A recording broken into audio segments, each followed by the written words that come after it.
Eh bien, bonjour à toutes et à tous. Donc, je m'appelle Clémence Colombier. Je suis très heureuse en fait d'être là avec vous aujourd'hui. Donc, on est donc à l'Oshkoeguna et ça va être le temps de la conférence. Et puis, à partir de maintenant, je vais reparler en français puisque je suis à mon maximum de niveau de Euskara. Donc, j'espère que vous comprenez. Alors, pour vous donner un petit peu de la structuration de la conférence et pour vous détailler le déroulé, en gros, il va y avoir 3 temps forts dans cette conf. Une première partie donc avec une intervention de nos merveilleux interlocuteurs de à peu près 20 minutes chacun. Ensuite, il y aura un temps d'à peu près une trentaine de minutes où les interlocuteurs vont pouvoir interagir entre eux sur ce qui a été dit. Donc l'idée, c'est aussi de créer des synergies, de voir un petit peu ce qui émerge de tout ça. Et puis après, il y aura un temps de 30 minutes où là, ça va être à vous d'intervenir. Donc préparez vos questions, écrivez les interrogations que vous avez pour nos interlocuteurs, puisque ce sera à vous de jouer. Pour information, il va y avoir une couch que voici, qui va circuler dans la salle. Donc là, l'idée, c'est que vous puissiez aussi mettre en conscience ce qui vous semble juste pour cette merveilleuse conférence à laquelle vous participez. Et puis pour info aussi, on est tous et toutes bénévoles ici, donc ça vous le savez, mais je pense que c'est toujours bon de le rappeler. Est-ce que j'ai rien oublié? Je pense que non. Maintenant, je vous propose d'accueillir comme il se doit nos merveilleux interlocuteurs.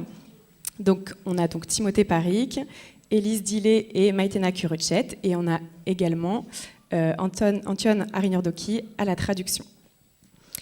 Donc, Timothée, toi, tu es titulaire d'un doctorat en économie et tes recherches portent plus spécifiquement donc, sur notamment la décroissance, dans l'idée de sortir du modèle capitalistique. Et tu as écrit donc un livre qui s'appelle Ralentir ou périr, l'économie de la décroissance, donc en septembre 2022. Bienvenue parmi nous. Élise, toi, tu es une militante de BC de la première heure. Hop. Tu as pris une part importante, notamment à Euskal Herria Burujabe, Alternatiba. Et tu interviens notamment aujourd'hui en tant que co-autrice de Euskal Herria Burujabe, reprenons la main sur notre monde commun. Merci. Bienvenue également à toi. Et Maïtena, donc toi, tu es conseillère à l'économie sociale et solidaire, ainsi qu'à l'économie circulaire, donc à la communauté d'agglomération du Pays Basque. Et merci à toi d'être parmi nous aujourd'hui. Alors, pour passer au démarrage concret donc, de notre conférence, toi, Timothée, que je reprenne mes petites notes. Comment est-ce que ce titre de la conférence, donc le titre de la conférence c'est Le SCHO, un outil de transformation du Pays Basque pour une société post-croissance, comment est-ce que ce titre de conférence résonne pour toi et au vu de tes recherches actuelles?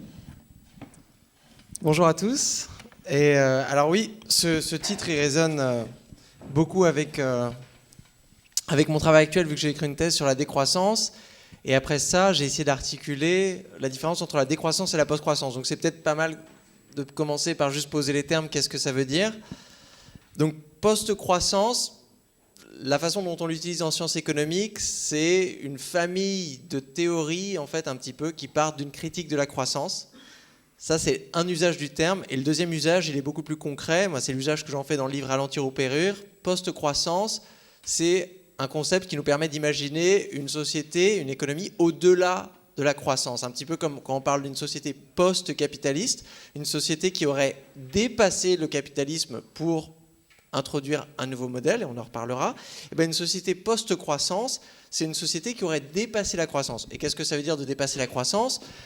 Ça peut vouloir dire plusieurs choses. Moi, je fais beaucoup d'économie écologique, c'est-à-dire que je regarde les économies et je regarde leur utilisation de l'énergie, des matériaux, de l'eau, et je regarde les pollutions qu'elles produisent. Et en tant qu'économiste écologique, c'est vrai que l'un de mes premiers boulots, c'est d'arriver à déclarer si oui ou non une économie est soutenable. Et si elle n'est pas soutenable, si elle est ce qu'on appelle en surchauffe écologique, qu'est-ce qu'on peut faire?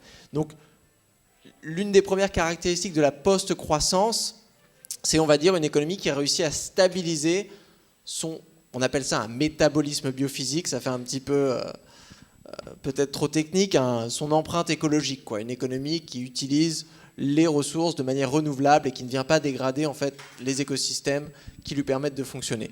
Donc la post-croissance, il y a cet aspect très concret de soutenabilité où on a une économie, on appelle une économie stationnaire. Stationnaire, ça ne veut pas forcément dire une économie qui stagne, mais une économie en équilibre dynamique avec la logique des écosystèmes autour. Donc ça c'est simple, hein.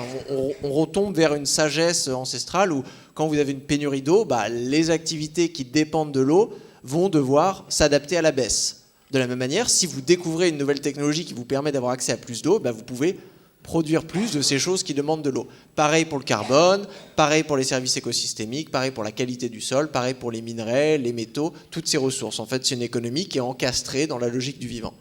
Mais il y a un autre aspect post-croissance qui est très important aussi, c'est que cette économie, elle n'est plus dépendante de la croissance. Alors là, c'est quelque chose d'un peu plus difficile à comprendre, mais la manière dont on a construit l'économie qu'on a aujourd'hui, on l'a construit pendant une période où on avait constamment donc, cette croissance économique, c'est-à-dire une augmentation de la production et de la consommation. Et donc, on a construit, par exemple, des systèmes de financement public, l'idée même de la sécurité sociale, l'idée même, on l'a vu, on va le voir, de la création monétaire, le marché de l'emploi. Toutes ces institutions, elles ont été créées dans un contexte où, en fait, on pensait que tous les ans, le PIB, donc cette espèce de mesure agrégée de ce que produit une économie, il allait toujours augmenter. Sauf que là, on se rend compte que non seulement le PIB, il s'essouffle, il arrête d'augmenter, mais aussi, pour des raisons écologiques, on aurait intérêt à non seulement arrêter la croissance du PIB, mais aussi se lancer dans une période de décroissance, et je vais bientôt la définir.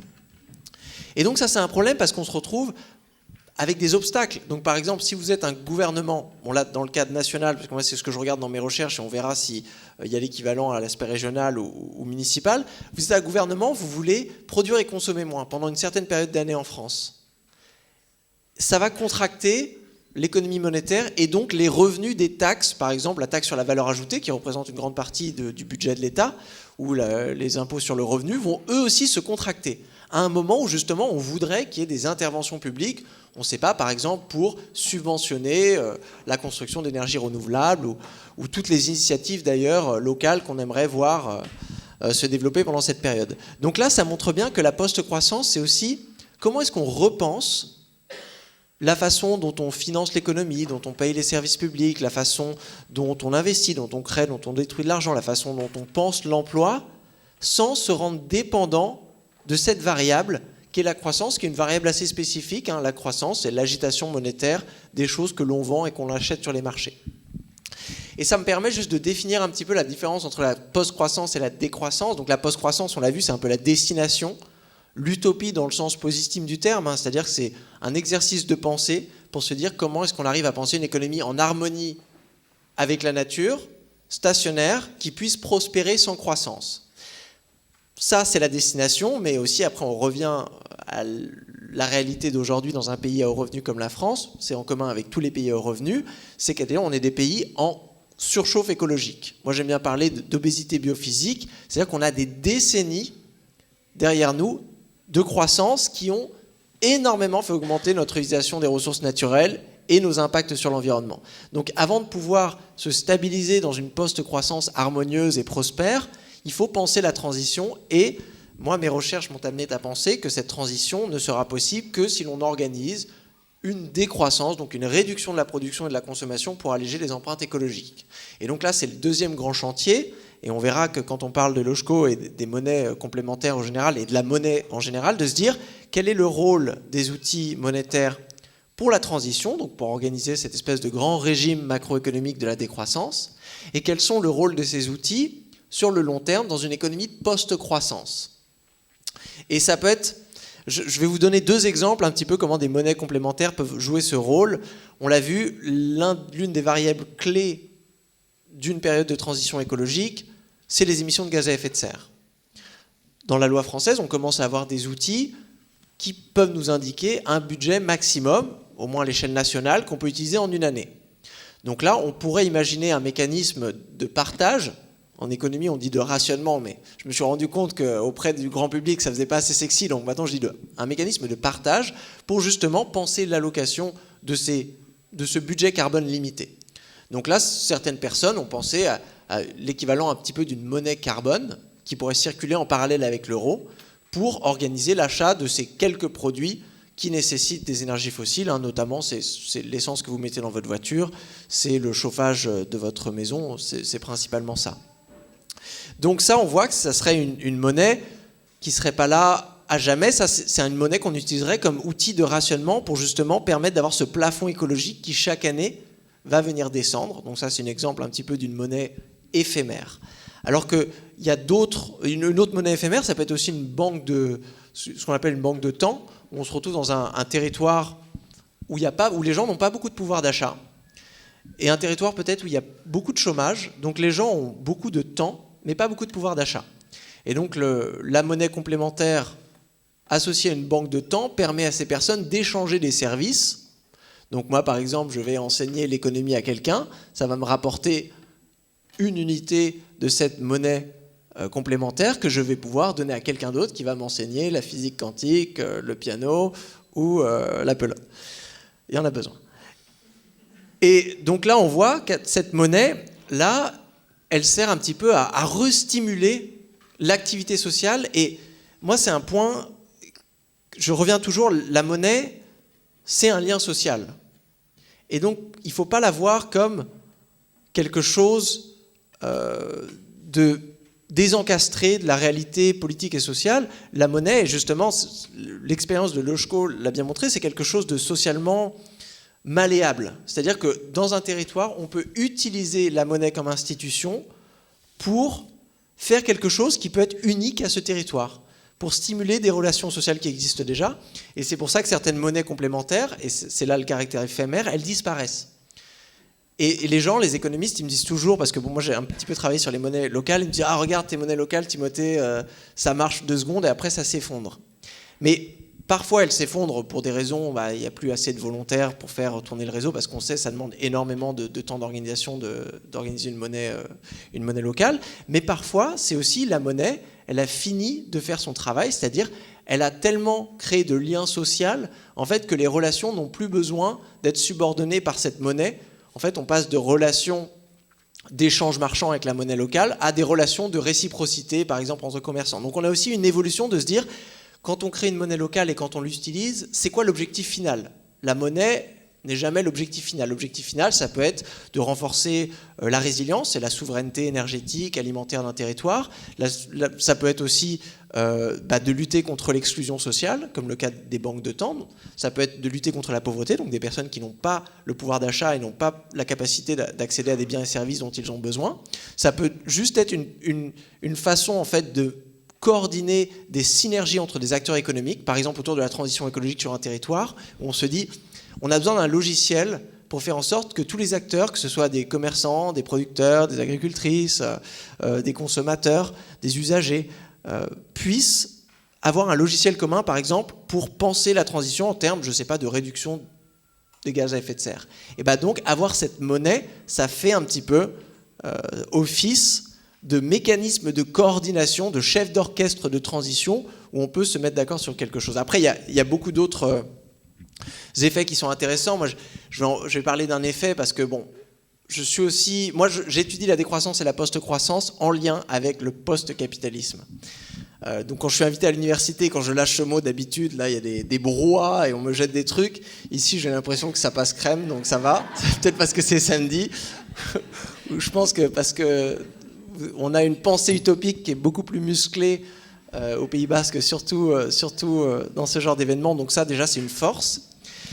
Et le post-capitalisme, c'est pas un gros mot en fait, c'est plutôt arriver à se débloquer notre imagination pour repenser le progrès économique au-delà de cette espèce de tout ce qu'on appelle le syndrome de la guerre froide, de se dire en fait si vous êtes contre le capitalisme, eh ben, vous êtes un affreux soviétique, un communiste dégoûtant, et c'est tout, comme s'il n'y avait qu'une dualité noir et blanc, alors que non, en fait, les systèmes économiques, ils sont complètement différents. Même au sein de l'économie française, on a un millefeuille qui couvre tout le spectre. Vous allez voir une monnaie comme la logique d'une monnaie comme le SCHO, où vous allez voir les coopératives, les cycles, les coopératives d'intérêt collectif, ou les territoires zéro chômeur de longue durée, ou des initiatives radicales de l'économie sociale et solidaire. Là, vous êtes déjà dans un post-capitalisme réellement existant. D'un autre côté, je ne sais pas, vous allez chez L'Oréal ou dans une autre entreprise du CAC 40, là, vous êtes dans un capitalisme réellement existant. Le spectre existe dans la même économie. Donc moi, j'aime penser un petit peu l'idée d'une transition Donc du capitalisme vers le post-capitalisme, c'est pas un moment où voilà, on verra aux 20h, on va déclarer voilà, le capitalisme est tombé, on est passé dans un nouveau mode. Non, c'est toujours des points de bascule. C'est-à-dire qu'aujourd'hui, les monnaies complémentaires, la garantie de l'emploi, les AMAP, toutes ces initiatives, elles sont minoritaires, elles sont à la marge. Alors que les comportements et institutions capitalistes, les banques à but lucratif, les centres commerciaux, les supermarchés, sont la norme. On pourra dire que l'on a basculé dans un autre système économique quand la situation sera inversée. C'est-à-dire qu'on arrivera, ah bah tiens, un supermarché, c'est marrant, j'en avais pas vu depuis longtemps, j'ai plus l'habitude, parce que moi on aura pris l'habitude voilà, des coopératives de consommateurs. Et donc là, il faut penser ce point de bascule, ce qui nous aide en fait à déjà donner de la valeur aux initiatives qui existent déjà. C'est pas quelque chose à inventer sur le papier de manière très théorique. Moi, bon, j'avoue que c'est mon métier, donc je passe beaucoup de temps à inventer des trucs sur le papier qui n'existent pas. Il y a une valeur à faire ça, mais aussi reconnaître qu'on a énormément d'initiatives qui existent. Et l'exercice, c'est plutôt un exercice de jardinerie, de se dire qu'est-ce qui se passait si d'un coup, on inversait un petit peu notre vision. Pendant longtemps, avec cet imaginaire croissanciste, productiviste, capitaliste, on a pensé en fait que ces grosses entreprises à but lucratif, c'était les légumes du jardin. Alors que les petites initiatives comme ça, c'était des mauvaises herbes. Les éco-villages qui arrivaient à survivre sans trop consommer, c'était un problème, parce que ça ne boostait pas la consommation. Les gens qui décidaient de ne pas travailler un plein temps, c'était un problème, parce que voilà, ça augmentait pas le plein emploi. Donc ça, c'était les mauvaises herbes. On essayait de mettre des herbicides et des trucs comme ça. Maintenant, on inverse. On se dit non, en fait, peut-être ce qu'on a considéré comme les mauvaises herbes, c'était la véritable richesse du jardin. Alors que d'accroître les profits de Total ou de L'Oréal ou d'une marque de voiture qui vend essentiellement des SUV qui justement nous font faire le contraire de ce qu'on devrait faire pour la transition écologique, c'était ça la mauvaise herbe. Donc là on a un basculement de l'imaginaire économique qui ensuite va venir informer nos politiques. Quand je dis politique, c'est-à-dire les actions concrètes, de se dire ok, comment est-ce qu'on vient soutenir. Et pour le SCHCO, alors moi dans ma thèse où j'avais imaginer un petit peu justement le rôle des monnaies complémentaires, on se rend vite compte qu'elles sont limitées par certaines règles, hein, la règle de parité, de devoir avoir des euros en fait pour chaque EUSCO que vous avez en circulation. En fait, ça veut dire que vous ne pouvez pas créer un EUSCO de la même manière que si vous allez à la Société Générale, au Crédit Mutuel ou n'importe quelle banque et que vous faites un prêt, cette banque, elle crée de la monnaie. Vous n'empruntez pas la monnaie de quelqu'un qui était dans son compte d'épargne, c'est de la monnaie qui n'existait pas avant. Si, allez dans la salle, si vous empruntez 10 000 euros, c'est 10 000 euros qui existent. Si par contre on a quelques milliardaires dans la salle qui vont emprunter, je sais pas, 10 millions d'euros, pareil, c'est 10 millions d'euros qui sont créés à partir de rien. Et ça, c'est pas une théorie du complot, hein, c'est vraiment quelque chose de consensuel en économie. C'est comme ça que 95% de la masse monétaire en euros dans l'Union européenne est créée. Avant c'était un service public, il y avait des banques centrales hein, qui imprimer des pièces, des billets, des choses comme ça. Au fur et à mesure, en fait, la création et donc la destruction monétaire, quand vous remboursez votre prêt, là c'est le moment où la monnaie est détruite, a été privatisée. Le problème, c'est qu'on a donné cette responsabilité. Créer et détruire de la monnaie, c'est un phénomène social ultra important. C'est presque un service public. On l'a donné en fait à des entreprises à but lucratif. Donc si nous on va les voir, on dit on a un super projet. Là vraiment, on veut étendre le SCHCO, mais pour ce faire, on a quand même besoin d'avoir, je ne sais pas, d'engager plusieurs personnes, une équipe à temps plein pour gérer le réseau. On veut peut-être l'étendre, on a besoin de moyens. Donc, on va aller voir la Société Générale, on va leur faire, voilà, on a envie d'emprunter, je ne sais pas, un demi-million d'euros. Et là, ils vont nous dire, ok, mais c'est quoi le retour sur investissement? Et là, vous allez leur dire, pas d'euros, mais énormément de bien-être, de cohésion sociale, et même, d'ailleurs, on va économiser du carbone, on a regardé, on va réussir à reconstruire la biodiversité du Pays Basque, et la Société Générale, ils vont vous faire un grand sourire, et ils vont vous dire, vous êtes bien gentils, mais nous, ça ne nous intéresse pas, parce que nous ne parlons qu'un seul langage, et même légalement, ils sont sous l'obligation, en fait, de maximiser leur profitabilité, parce qu'ils ont des responsabilités vis-à-vis de leurs actionnaires. C'est légal, c'est dans leur ADN institutionnel. Alors que si on avait un changement vraiment radical, si à partir de maintenant, on se disait, les seules banques qui sont autorisées à créer de la monnaie, doivent avoir un statut de coopérative à but non lucratif. Ça serait facile à faire. ça serait facile à faire, ça voudrait juste dire que les banques, en fait, n'ont plus le droit de distribuer leurs profits à des individus. Si elles font un profit en superflu, c'est comme une coopérative, on décide en assemblée générale, peut-être on utilise ça pour financer un projet, peut-être c'est réinvesti en une augmentation de salaire, je ne sais pas quoi, mais on ne peut pas l'approprier. En gros, on ne peut pas utiliser, les banques ne deviennent pas un petit peu les vaches à lait des investisseurs derrière. Et ensuite, donc ça c'est l'un des premiers blocages, de se dire il va falloir démarchandiser la monnaie, c'est-à-dire arrêter de traiter la monnaie, sa destruction, sa création comme une marchandise qui est là justement pour s'enrichir, et se dire non, la monnaie c'est un service public, c'est un lien social sans lequel l'économie n'arrive pas à fonctionner. Et en tant que telle aussi, la monnaie ayant une importance primordiale, on l'a vu, au niveau de l'investissement. Parce que quand vous allez avec votre projet à la banque du genre, moi j'ai découvert un puits de pétrole chez moi en Angleterre, et là la Société Générale, elle va me filer énormément d'argent, parce que c'est lucratif de ouf, je peux lui promettre des taux de retour à 2 chiffres. Et là, donc, c'est-à-dire qu'à chaque décision d'investissement, c'est le mouvement de l'économie dans son ensemble qui est décidé. Donc quand on parle de planification à l'échelle du territoire, de se dire, tiens, si nous déjà, on veut avoir des mécanismes, par exemple, pour se dire, il y a certaines choses, on veut arrêter d'investir. Donc même si on découvre un puits de pétrole à Angleterre, en fait, les banques n'auraient pas le droit de me prêter de l'argent parce que ça serait déclaré, je ne sais pas, contre la transition écologique, de la même manière que si on voulait construire un centre commercial ici, ou un énorme magasin L'Oréal, voilà, j'imagine qu'on pourrait assez facilement à l'échelle du territoire mettre des règles en place pour faire en sorte, c'est pas comme ça qu'on veut utiliser notre espace, notre temps et notre énergie. Donc là, c'est une question très importante, c'est aussi une question, on l'a vu, qui va impacter les inégalités, parce que certains peuvent emprunter 1 000 euros, 10 000 euros, d'autres 10 millions d'euros. Donc les mouvements économiques, ils ne sont pas homogènes. Donc si on arrive chacun à emprunter 1 000 euros dans cette salle pour justement faire des super dons à l'Ochco pour arriver à étendre, c'est trop bien. Mais s'il y a juste quelqu'un d'autre qui emprunte 10 millions et qui investit dans quelque chose qui va à l'encontre de ce projet, on va perdre.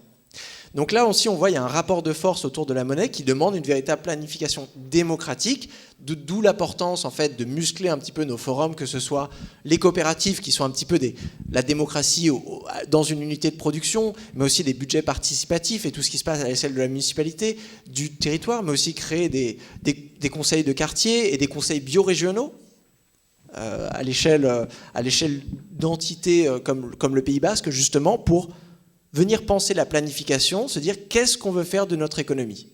Pas seulement un petit peu suivre le logiciel capitaliste qui voudrait justement que la monnaie soit créée pour juste créer un surplus monétaire. Donc là, on passe, et c'est vraiment la différence entre une société de croissance et une société post-croissance, on passe de l'hégémonie financière, c'est-à-dire, on va dire, la suprématie des objectifs de maximisation de profit, à la suprématie des valeurs d'usage, du bien-être, de la satisfaction des besoins, qui est une logique complètement différente. 19 minutes 53, j'arrête là, comme ça je suis à l'heure.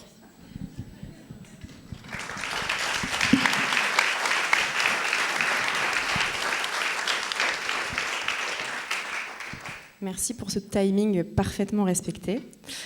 Alors du coup, on va faire une petite inversion dans l'intervention de nos interlocuteurs. Et j'espère que ça va un peu modifier la fluidité, donc j'espère que vous ferez preuve de compréhension vis-à-vis de ça. Ça va donc être Maïtena qui va intervenir maintenant. Maïtena qui devra partir donc vers midi. Donc si jamais vous avez des interrogations urgentes pour Maïtena, vous pourrez lui poser directement à la fin de son intervention. On fait une petite modif de planning. Maïtena, donc l'Ochco vient s'inscrire pleinement dans l'économie circulaire dont tu es en charge à l'Aglo. Concrètement, comment ça se traduit sur le territoire ? Egunon Deneri. Pour peut-être, avant de rentrer sur le rôle que peut avoir l'Ochco dans nos politiques publiques, peut-être vous présenter un petit peu ce que c'est la communauté d'agglomération Pays Basque. Donc effectivement, tu l'as rappelé, je suis conseillère déléguée en charge de l'économie sociale et solidaire et de l'économie circulaire. La communauté d'agglo, c'est 158 communes, donc c'est à l'échelle de l'ensemble du Pays Basque. On est environ un peu plus de 310 000 habitants. Et la communauté d'agglo Pays Basque, c'est 21 compétences. Donc 21 compétences qui interviennent à la fois sur les déchets, sur l'eau, sur l'économie, sur l'aménagement, sur le transport, Tout ça pour dire que effectivement, on a un champ d'action, une largesse d'action dans toutes ces politiques publiques et le rôle sur les décisions très locales à jouer dans cette société post-croissance. Alors, tout à l'heure, vous parliez de votre définition, la post-croissance. Moi, j'aime bien me dire qu'on se re-questionne et ce que jusqu'à présent on appelle économie linéaire, sur les modèles sur lesquels on a fonctionné depuis des années, il faut le repenser pour donc l'économie linéaire. Hein. J'extrais, je produis, je jette. Et aujourd'hui, on se re-questionne et il faut se réinterroger sur notre société, sur toujours une économie, puisque l'économie, elle est nécessaire, mais plutôt une économie circulaire qui permet de créer de la richesse sur le territoire et de la conserver sur le territoire. Et c'est là que le SCHO est un exemple d'économie circulaire, puisqu'elle permet à la fois de réinvestir sur le territoire, mais également de développer le territoire. Donc comment la communauté d'agglo s'empare de ces sujets de transition. Il faut dire qu'il y a de ça un an, un secrétariat général à la transition énergétique et à la planification écologique a été créé. Donc tout ça pour dire qu'on a un gros volet à la fois transition énergétique et à la fois planification écologique qui est rattaché directement au directeur général de l'agglomération et qui intervient sur toutes ces questions. Et sur ce secrétariat général, on a un poste à l'économie circulaire qui a été créé, qui est là pour assurer la transversalité des différentes politiques publiques et voir comment on se re-questionne sur l'affectation et l'orientation budgétaire que peut mener la communauté d'agglo. Alors on a un levier fiscal qui est le recours à l'impôt, donc on a encore cette indépendance fiscale, contrairement aux collectivités, puisqu'on le disait tout à l'heure, et c'est vrai que se re-questionner sur les choix politiques qu'on va prendre, c'est aussi surtout lié à notre potentiel fiscal à agir. Aujourd'hui, on parle de budget vert qu'on va pouvoir mettre en place au niveau de l'agglo pour se re-questionner et pour voir effectivement quelles sont les actions vertueuses et comment on affecte ça sur nos politiques publiques. Mais on a surtout une force d'intervention sur différents domaines. Donc je m'étais dit que j'allais vous présenter un petit peu pour illustrer concrètement. Je ne vais peut-être pas rentrer dans les grands plans et les grands schémas. On a adopté bien évidemment un plan climat, un plan local de l'habitat. Aujourd'hui, on parle beaucoup de la loi ZAN, zéro artificialisation nette, qui va forcément nous re-questionner sur notre sobriété foncière et sur demain comment repenser l'aménagement de notre territoire. Donc tout ça, c'est des grands principes. Et concrètement, comment ça se décline ? Ça se décline avec la mise en place concrète d'appels à projets, d'interventions sur ces différents sujets. Alors, par exemple, sur le volet économique, on est en train de se re-questionner sur le schéma de développement économie, où aujourd'hui, l'économie circulaire vient comme un pilier transversal de toute notre économie, qui est basée sur une économie productive. Et on va aller plus loin dans l'économie, à savoir qu'on va être sur de l'éco-conception. On réalise également des contrats de résilience et performance avec les entreprises, mais également on se questionne sur l'aide à l'immobilier et l'entreprise, sur l'éco-conditionnalité. Tout ça pour vous dire qu'on agit et on accompagne les entreprises sur cette transition nécessaire sur notre territoire. On a un gros volet aussi sur l'agriculture. L'agriculture avec des appels à projets fermes innovantes et agroécologiques pour accompagner les modes de transition, mais également pour se re-questionner sur la nécessité en eau et comment aujourd'hui on adapte nos modes de culture avec la raréfaction de l'eau et souvent ces périodes de sécheresse qu'on a pu connaître. L'eau, bien évidemment, il y a un grand plan eau qui a été déployé à l'échelle de la communauté d'agglo sur l'aide à la récupération d'eau et puis l'aide à aussi se re-questionner sur des secteurs économiques qui peuvent être assez consommateurs d'eau. Donc on les re-questionne et on les accompagne pour essayer de faire de l'économie circulaire avec cette ressource en eau. Quoi vous dire également, et là ça va faire le lien sans doute avec le SCHO, mais on a adopté aussi un SPASER. Alors, le SPASER, c'est un schéma de promotion des achats socialement et écologiquement responsables qui permet de réorienter. Il faut savoir qu'il y a 100 millions d'euros d'achats au niveau de la communauté d'agglo, donc il y a un vrai rôle à jouer au niveau de l'économie. Et donc, ce SPASER, il se veut plus vertueux au niveau des marchés et on y inclut des clauses, notamment on se questionne sur, vous savez, les marchés publics, le code des marchés publics, c'est des marchés publics qui sont très réglementés. Mais aujourd'hui, on se questionne de savoir comment on peut intégrer dans nos marchés publics une clause qui peut-être pourrait favoriser les entreprises qui utilisent le SCO, pour justement rester sur cette économie du territoire et créer une vraie dynamique. Et puis, je peux peut-être le dire, je vois que vous êtes tous les deux dans la salle et on a déjà échangé sur ce projet peut-être de barter, mais voir aussi comment on peut se re-questionner à une échelle qu'on dit quand même locale avec les Gualdés et avec Olatukop, par exemple, qui est un réseau d'entreprises d'économie sociale et solidaire qui œuvrent en Egualdé et qui pourrait demain alimenter peut-être et répondre à nos marchés d'appel d'offres pour créer cette boucle et pourquoi pas créer ces échanges avec le SCO ou avec un système inter-entreprise de barter qu'on suit de près, puisque la communauté d'agglo, depuis 2019, accompagne le SCO. On a même mis en place, non sans mal, mais la possibilité aux élus d'être indemnisés sur une partie de leur indemnité en ESCO.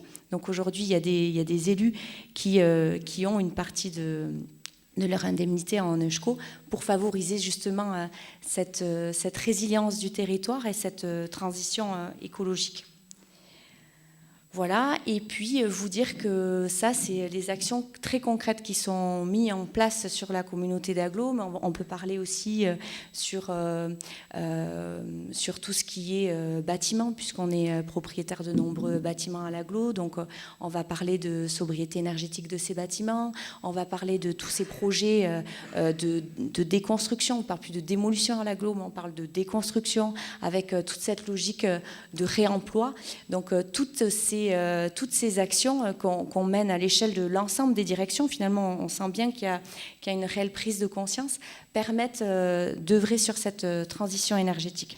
Et enfin, à moyen terme, avec la création de ce poste en économie circulaire, on réfléchit aussi à la mise en place d'un métabolisme territorial pour aller un peu plus loin. Donc un métabolisme territorial, c'est au-delà de la CAPB, c'est sur l'ensemble du territoire, c'est de voir comment on peut œuvrer sur de l'économie circulaire. Mais alors, ça va être au niveau des institutions, mais aussi faire un vrai diagnostic et une vraie étude sur le consommateur, sur les entreprises, sur tout ce que peut apporter un territoire à l'échelle de cette économie circulaire. Et je suis convaincue que le SCO aura un vrai rôle et une vraie importance à jouer sur cette étude. Voilà ce que je peux vous dire. J'ai été peut-être plus rapide que les 20 minutes, mais voilà, c'était si vous souhaitiez plutôt échanger ou si on continue. Mileshka, Maïtena, est-ce qu'il y a des questions brûlantes dans la salle sur l'intervention de Maïtena? Oui. Est-ce qu'on a la possibilité de faire passer un petit micro? Ou sinon, vous parlez fort, ça fonctionne très bien aussi. Je propose de répéter la question. Parfait. Bonjour et merci pour vos deux interventions. J'entends beaucoup de choses de la part de Timothée Parric et puis de votre part aussi, notamment par rapport à le SCO et ses limites. J'ai entendu en tout cas les limites. Et puis je vois que la communauté d'agglo fait énormément de choses, déjà hyper en mouvement, et je trouve ça hyper sain.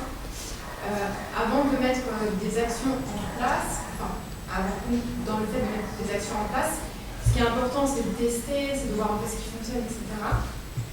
À chaque action qui est réfléchie, vous entendez dire qu'on se questionne, on réfléchit, etc. C'est à la manière en fait de ce qu'on pose les questions en général, le SWOT, je ne sais pas si ça va vous parler, les forces, les faiblesses, les opportunités, les risques en fait, de chaque action. Est-ce qu'il y a en tout cas, ça réfléchit à travers ce prisme-là. Est-ce qu'il y a moyen d'avoir accès du coup, à ces réflexions pour comprendre un peu aussi comment vous êtes arrivé à prendre ces décisions-là en étant guidé par l'économie circulaire, qui est une direction à prendre certainement. C'est juste pour mieux comprendre en fait le processus de décision au sein de la communauté d'aglo. Merci beaucoup pour la question. Si tu veux, Maïtena, je vais la reformuler, parce que c'était une longue question. Donc, en gros, pour résumer, c'est quel est le chemin de décision pour arriver aux actions qui sont prises aujourd'hui et quels vont être les retours d'expérience que vous utilisez pour avancer sur les nouvelles actions en cours. S'il faut partir très basiquement d'un constat, l'économie circulaire, on a cette fameuse roue de l'économie circulaire qui est avec ces 7 piliers, donc avec l'écologie industrielle, avec la gestion des déchets, avec le réemploi, avec l'éco-conditionnalité, avec l'éco-conception.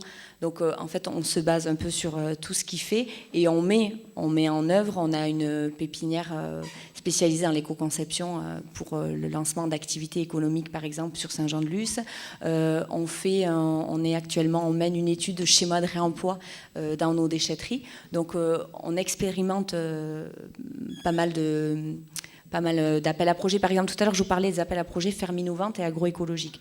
Ça, c'est un appel à projet qui a évolué, qui a été la fusion de 2 appels à projets qui étaient jusqu'à présent, qui avaient une existence depuis plusieurs années sur l'agglo. Mais aujourd'hui, en fait, on se re-questionne. Et on se re-questionne tout simplement parce qu'on est guidé par un document socle à l'agglo, qui est le PCAET, le plan climat qu'on a adopté, sur lequel on a des actions concrètes et on s'est fixé des objectifs pour atteindre des objectifs en termes de neutralité carbone, etc. Et on sait aujourd'hui identifier, on sait faire des études, on sait par exemple que les bâtiments aujourd'hui sont très énergivores et que la consommation des ménages est très importante. À partir du moment où on part de ce constat-là, où on a des chiffres, des études de terrain, on a mis en place la création d'une maison, d'une maison de service, de manière à pouvoir accompagner les usagers et à pouvoir agir sur ces actions-là. J'entends, je peux juste rebondir. En fait, c'était sur le retour d'expérience et la mesure d'impact de ces actions. Est-ce que du coup, il y a quelque chose... Ah, merci. Concrètement, merci d'avoir recadré ma pensée. C'était savoir si vous avez du coup prévu, vous avez des études, etc., qui vous montrent qu'il y a des choses à faire, mais est-ce qu'il y a une mesure d'impact qui est prévue derrière pour voir quels sont véritablement les résultats obtenus par ces actions ? Alors, le PCAET, il est revu. Il y avait déjà une revue de projet, il y a des revues de projets régulières et on suit ces indicateurs et tous ces indicateurs, c'est des indicateurs qu'on s'est fixés, on les suit. Il y a d'autres appels à projets ou d'autres actions qui sont mises en place. Aujourd'hui, on n'a pas encore le retour nécessaire, mais elles seront de toute façon analysées à un moment donné. C'est pour ça qu'elles sont analysées, re-questionnées, réorientées si besoin. Mais le PCAET, voilà, c'est notre document socle et on le suit avec les objectifs qu'on s'est fixés. Mileshker, je vois qu'on a une autre question dans la salle. Bonjour. En fait, vous avez parlé de l'économie circulaire. Au début, vous l'avez définie comme une façon de créer et de conserver la richesse sur le territoire. Je voulais savoir dans quelle mesure comment est-ce que vous définissez cette richesse-là dans tout ce chantier qui est entrepris au sein de la communauté d'agglomération.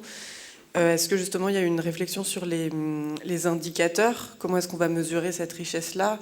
Et un peu pour faire le pont avec ce qui a été discuté plus tôt par Timothée, c'est ça, en termes de bien-être, est-ce qu'on vise une augmentation du PIB de façon circulaire? Et donc, ultimement, ma question, c'est dans quelle mesure est-ce que vous pensez que l'économie circulaire est un outil pour la décroissance vers la post-croissance? Alors, on n'a pas d'outils proprement dit au niveau du PIB. L'idée de l'économie circulaire, en fait, c'est juste la richesse qu'on a créée à un moment donné. Au lieu de la jeter comme sur une économie classique, on la réintègre dans le territoire, en fait. Et ça permet d'avoir une boucle vertueuse sur le territoire. Donc, je ne sais pas si je réponds à votre question, c'est ce que vous vouliez savoir, mais...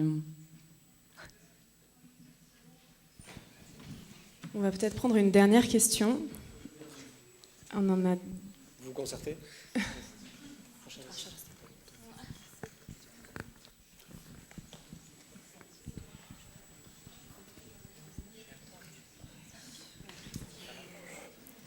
Bonjour, merci pour vos interventions. En fait, j'avais 2 questions. Une première sur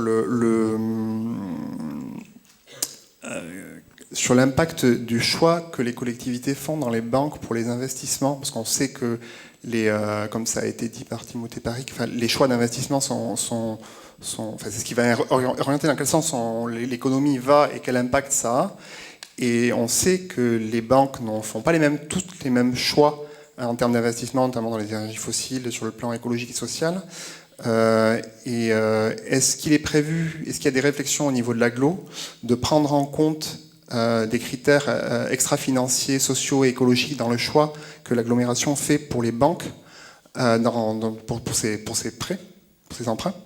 Ça, c'est la première question. Et sachant qu'il y a, pour info, il y a un site qui s'appelle Change de banque où vous avez une analyse un petit peu de l'impact des différentes banques dans leur choix d'investissement qui est massif. On ne le voit pas parce que c'est opaque, mais ça a un impact majeur. Et la deuxième question, c'est autour de la publicité. Actuellement, il y a le règlement local de publicité intercommunale qui est en cours d'élaboration sur le Pays Basque. C'est un document qui va définir qu'est-ce qui est autorisé ou interdit en termes de publicité extérieure sur l'ensemble des 158 communes du Pays Basque. D'ailleurs, il y a le collectif Stop Pub qui a lancé une pétition pour demander l'interdiction de la publicité lumineuse à cette occasion-là, qu'on vous invite toutes et tous à signer, parce qu'on sait qu'il faut qu'on fasse des économies d'énergie si on n'arrive pas à commencer par un usage aussi secondaire, voire néfaste que éclairer la publicité. On ne risque pas d'arriver à atteindre les objectifs du plan climat qui vise à diviser par 2 la consommation d'énergie pour 2050. J'essaie de faire vite.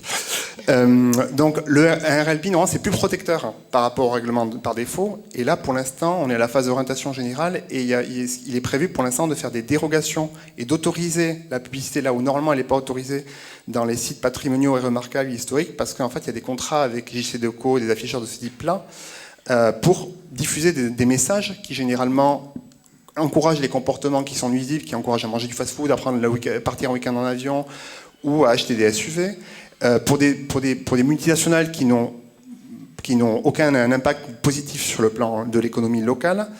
Est-ce qu'il y a des réflexions au niveau de l'agglo pour intégrer et limiter beaucoup plus fortement que c'est le cas actuellement ces publicités-là, parce que ça produit aussi beaucoup de déchets, donc ça, à la fois et pour l'ESS et pour l'économie circulaire, la publicité telle qu'elle est actuellement a un impact très négatif en fait pour l'instant telle qu'elle existe. Alors je ne saurais pas vous répondre à votre première question, je ne connais pas assez la banque qui est choisie par la communauté d'agglo, donc je suis désolée, ça je ne peux pas vous répondre. Sur le règlement de publicité, donc effectivement on est en consultation actuelle, donc effectivement c'est une consultation, donc les choses pourront être revues. L'avantage aujourd'hui, c'est qu'on part d'une situation où on n'avait aucun règlement. Et qui dit aucun règlement dit l'autorisation de tout. Donc c'est perfectible et c'est sans doute améliorable. Et ce sera sans doute après la consultation citoyenne.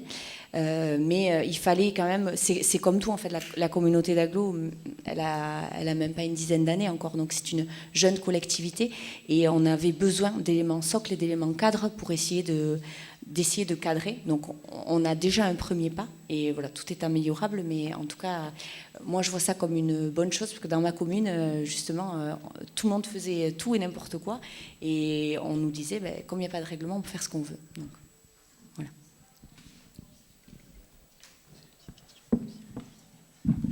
Moi j'avais une question très rapide. On parlait de certaines des indemnités qui commençaient à donner en EuSCO et ça c'est une force énorme. On avait vu pour le Bristol Pound en Angleterre, ils avaient commencé à faire ça. L'autre question, est-ce que vous avez déjà imaginé pouvoir récolter des impôts en EuSCO? Parce que ça, si on arrive à récolter un impôt en EuSCO, ça lui donne la plus grande force vraiment sur le territoire.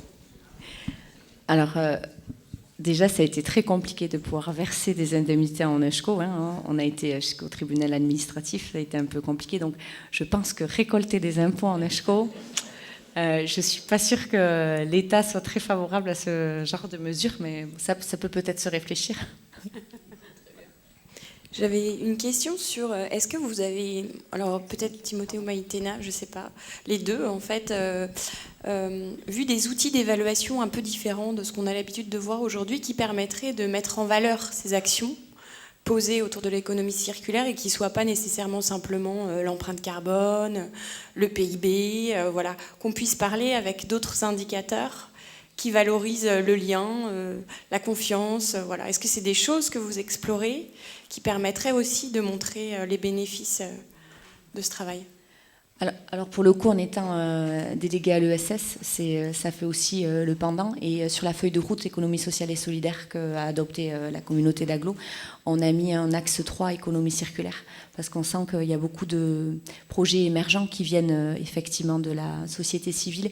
Et on a voulu valoriser ça et se dire que c'était intéressant de faire un focus économie circulaire sur de l'ESS. Alors, des fois, on est un peu piégé parce que c'est des notions, et l'ESS et l'économie circulaire, qui peuvent parfois être éloignées de mes collègues élus, donc on peut parfois faire l'amalgame. Mais en tout cas, c'était important aussi de valoriser l'économie circulaire et de la relier avec l'ESS, puisque effectivement, c'est bénéfique sur le bien-être. Et surtout, je mets ça en parallèle avec l'étude schéma de réemploi qu'on a menée dans les déchetteries, où on s'est rendu compte que quand on jette, c'est un emploi. Et quand on réemploie, on est à 20 emplois. Donc on essaye de valoriser toutes ces actions-là. Merci beaucoup Maïtena. Oui, peut-être sur la question des impôts pour apporter une pour information. Info, ça va être la... Ok. Oui, non, très bien. Et après, ça va être la dernière question pour qu'on puisse avancer. Ouais, c'est pas une question, en fait, c'est plutôt un complément d'information. Parfait. On écoute alors. Très bien. Oui, donc, au sein du mouvement SOL, qui est la Fédération française des monnaies locales, où je représente le SCO, on travaille sur un projet pour faciliter l'usage des monnaies locales par les collectivités. Aujourd'hui, on a un gros obstacle dans le Code général des collectivités territoriales, c'est qu'il y a obligation de dépôt des fonds au Trésor, c'est-à-dire que les collectivités doivent avoir leurs sous au Trésor public. Donc c'est l'État qui gère le compte des collectivités. Et c'est forcément en euros. Il existe quelques dérogations d'obligation de dépôt des fonds au Trésor, il peut y avoir des exceptions, et on travaille justement avec le mouvement SOL on a déposé un dossier à France Expérimentation pour demander que soit expérimenté sur certains territoires la possibilité pour les collectivités de ne pas déposer au Trésor tous leurs fonds, mais d'avoir au contraire un compte en monnaie locale sur lequel ils pourraient encaisser, conserver la monnaie locale pour après faire des dépenses, ce qui simplifierait considérablement l'usage de la monnaie locale. Et l'Agglo Pays Basque fait partie, avec la ville de Bordeaux, des 2 premières collectivités à avoir manifesté leur intérêt pour participer à l'expérimentation. Donc voilà, il y a un soutien aussi là qui est fort. La question, ça va être de voir, est-ce qu'on peut aller jusqu'au bout de cette démarche-là? Et pour ce qui est des impôts, on mettra un pied dans un nouveau code, qui est le Code général des impôts. Et là, bien sûr, ça sera encore une difficulté, mais rien n'interdit d'y penser. En tout cas, on se portera volontaire pour l'expérimentation. Merci pour ce complément, c'est passionnant. On va s'arrêter là pour les questions à Maïtena, du coup. Merci beaucoup Maïtena d'avoir été avec nous aujourd'hui. Mileshkar. Et d'avoir pris le temps de répondre à toutes ces questions. Élise, merci beaucoup pour ta flexibilité au niveau des interventions et de l'ordre de passage qui bouge un petit peu. Donc pour revenir à tes éléments, toi Élise, pour toi le territoire c'est vraiment l'échelle idéale de transformation vers une société post-croissance. Est-ce que tu peux nous en dire un peu plus à ce sujet ? Et donc je vous invite à mettre vos casques puisque l'intervention va être en Euskara et en parallèle il va aussi y avoir la couche qui va pas tarder à passer. Beaucoup d'infos, mais voilà. Vous pouvez payer en billet, participer bien entendu parce que les intervenants viennent bénévolement, mais il y a forcément des frais d'organisation générale. Donc vous pouvez payer, participer en billet, en Euskopay. Ouais. Et si vous n'avez pas, pour l'exemple, j'ai mis aussi 2 euros, donc on accepte aussi les euros.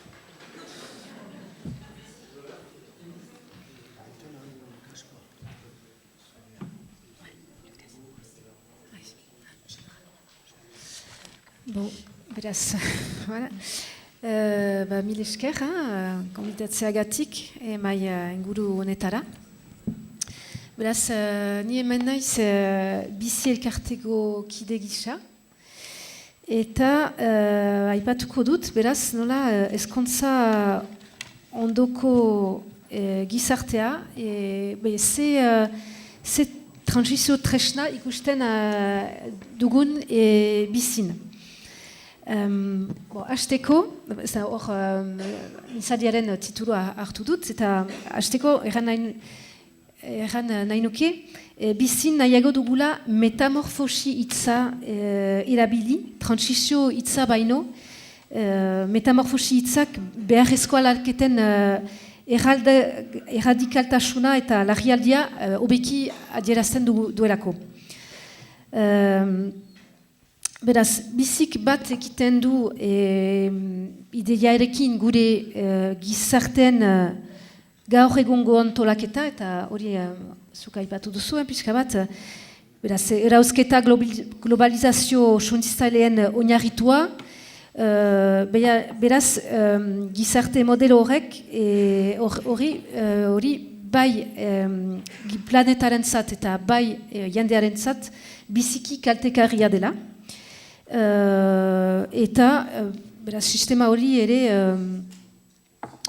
kaltegarria da bereziki jende sumen dako. Zenta populazioaren gutiengo tiki bati baizik ez dio mesede egiten. Eta horra. Beraz, guretako bizin, borroka ekologikoa eta borroka soziala biziki lotuak dira. Sortu zenetik bizik salatu du sistema hori, alternatibak badirela erakutsiz, eta adibidez euskola eta bar. Eta gure lanaren helburua aldaketa klimatikoari aurre egitea da. Sinesten dugulako gradu 10 bakoitza konda dela, eta gehi 2 graduko mundu bat okerragoa izanen dela, gehi 1.5 gradu mundu bat baino. Eta horra. Gainera, orain aldaketak saiestezinak dira, ondorioak hor ikusten ditugu, eta pentsatzen dugu garrantzitsua dela gure erresilientzia garatzea, alik eta hobekien egokitzeko. Beraz, 2016 goiti, lurralde proiektu bat hasi ginen lan zen. Gure helburua zen, gure ekintza eta aldarrikapen guztien gibelean zenak, jendarte eredu koherentea osatzen zuela erakustea. Lehen proiektu bat atera genuen 2018an, beraz, eskolegia burujabe gure bizi balintzak bere eskolatuz, izenekoa, eta bigarren bat, beraz, iaz, 2013an, eskolegiak burujabe, deneon mundua eskoetan berriz ardezagun. Proiektu horrek munduaren aldaketak kontuan hartzen ditu, zenta 5 urtez aldaketa hainitz izan dira, beraz pandemia, Ukrainiako gerla, hemen elkargoaren sortzea, mugikortasunaren sindikatua, eta bar. Beraz, gauza hainitz aldatu dira, eta beraz hor gure proposamenak ere aldatzen dira. Gehienek badakizue, baina bi heldetan dokumentu horien argitaratzea, ekitaldi handi baten antolatzeari lotu zaio, proiektua itxuratzeko, eta beraz antolatu genuen alternatiba, eta gero eskolegia burujabe hasteburua. Jendarte zabalak gizarte eredu alternatibo horren eragileen ezagutza egin dezan. Bistan dena, dokumentu horiek ez dira bakarrik bizi barnean asmatu izan, baizik eta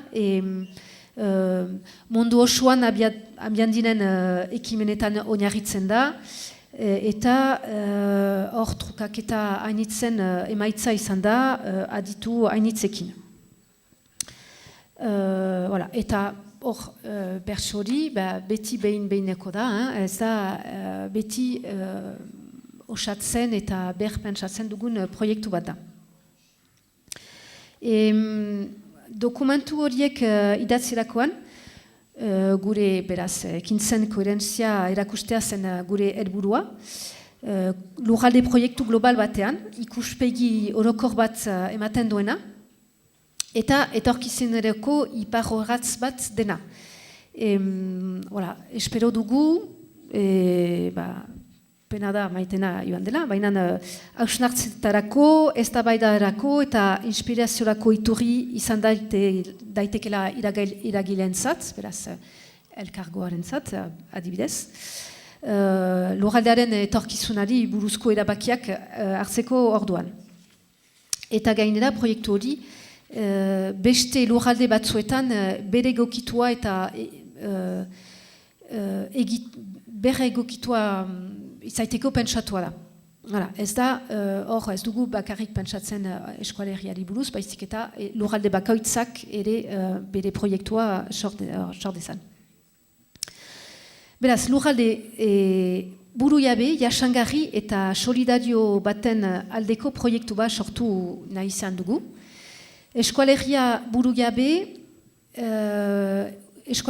burujabe eraki nahi dugu, zanta mundua gero eta globalizatuagoa da. Ez zaio lujari lotua, hor sol da, eta sistemak erabat menderatzen gaitu. Gure egunerokoan, eta eta mendekotasun horrek hauskortasuna eta ziurgabetasuna handia jartzen gaitu etorkizunari begira. Jokoan dena, beraz, gure bizitzen balditzez jabetzea da. Autonomia berreskuratzea eta gure buru jabetza garatzea gure egunerokotasunaren eremu guzietan. Beraz, buru jabetza konkretuak deitzen ditugun horietan, beraz, nola elikatu, nola berotu, nola jantzi, nola mugitu, nola komunikatu eta bar. Eskualeri jasangarria eraiki nahi dugu, gu denak hartzeko eta elikatzeko gai izateko gisan, baita gure ondotik lurralde honen beraren parte izanen diren guziak hartzeko eta elikatzeko ere. Bere lurra eta atmosferarekin bat ekiten duen lurralde batean bizi nahi dugu, eta dituen baliabideen mugetan egoten den, klima aldaketan eta kutsadura orokorrean parte hartzetik gelditzen den lurralde soi bat.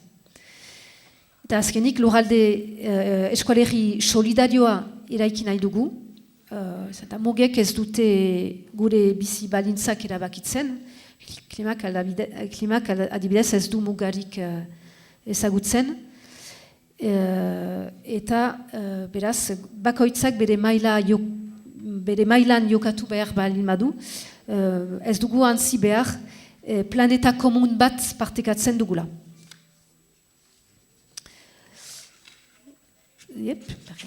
Voilà. Azpimarratu nahi nuke, gure proiektuan desaskunde hitza ez dugula erabiltzen, eta azkunde ondoko hitza ere ez, baina behar bada orain. Bai. Ez dugu erabiltzen kontzeptuarekin ados ez girelako, baizik eta garatu behar duguna agerian ezagri nahi dugulako. Beraz, ikuspegi orokor bat eman dizuet eskualeri burujabe proiektuaz. Orain, zehaztu nahi nuke zergatik lurraldearen eskala azkonde ondoko gizartea eraikitzeko eskala egokiena dela. Beraz, maitenak pista batzuk eman ditu, jadanik. Lurraldearen eskalak aldaketa klimatikoaren ondorio zehatzak egiaztatzen laguntzen gaitu. Aspalditik aipatzen da aldaketa klimatikoa, fenomeno global gisa, baina orain denek lotzen aldugu ideia hori ikusten dugunarekin. beraz, adibidez hemen, adibidez iturrien agortzearekin, Sibertako sutearekin, Erlaintzaren erortzearekin. Beraz, fenomenoa konkretu bilakatu da. Eta fenomeno hori aurre egiteko, ulertzen dugun dimentsio batean kokatu behar gira. Aldaketa klimatikoaren problema osoa konpontzeko tresnarik ez dugu, edo biziki gutxi. Baina gure lurraldean tresna batzuk badira, palanka batzuk, gure partea egiteko. Eta herritarrak mobilizatzeko, benetako engaia ardezaten, benetako engaia mendua ardezaten, beharrezkoa da sinets dezaten haien ekintzek eragina izanen dutela. Ondorio positiboak ikus ditzaten. Aintzina segitzeko borroka batzuk irabazi behar ditugu. Eta lurralde eskalan hori posible da. Aldiz, nazionarteko maila edo estatuen maila, jende arruntaren irismenetik kanpo ikusten da. Ez dut erraiten maila horretan ez dela baita jatu behar, ez alderantzit, baina gauza hainiz egin behar dira, baina zailagoa da guzienzat. Eta eskala individuala biziki importantea da, biztanena, baina muga hainiz baditu. Batzuetan logika kapitalista batean sartzen da, edo logika kapitalistak baliatzen du. Nun erantzukizuna eta kostuak gainerakoen gain jartzen diren, eta bereziki jende isumeen gain, eta bitartean aberatsenek etekinak bitzen dituztelarik. Beraz, sistema horrek kulpabilizazioa ongi baliatzen du, eta biziki nekagarria izaten alda horren kontra joaten direnentzat. Gainera, eskala individualista bilakatzen alda. Non batzuen ongia, elkartearen ongiaren kaltetan egiten baita. Beraz, lurraldea eta lurraldean biziden biztanleria da ekintzarako eremu aproposena. Ongi ikusten eta ulertzen dugun mailan, kudeatzeko gaitasun gehiago ditugu, arloa inizetan, beraz neurritasun energetikoa, lurralde antolaketa, garraioa, zaborren kudeatketa, elikadura, elektrizitatearen ekoizpena eta kontsumoaren arteko konexioa eta abar.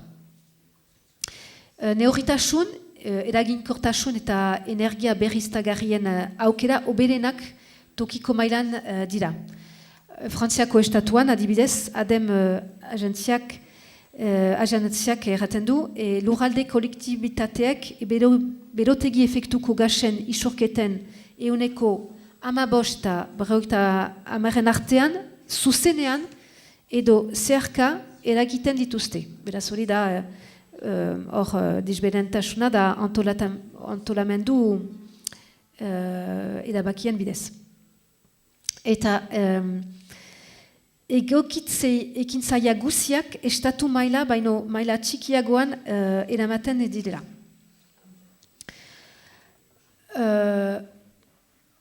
Trukatze ekonomikoak aipatzen balin bat ditugu, hor Eusko Eguna baita.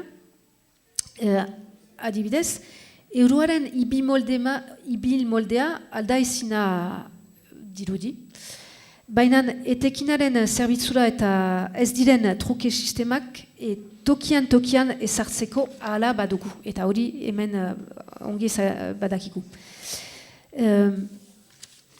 Hora, baina alde konkretu horretatik haratago, bada ere dimensio psikologiko bat, kasik antropologikoa, hor lurralde mailan ekintzeko ideiarekin.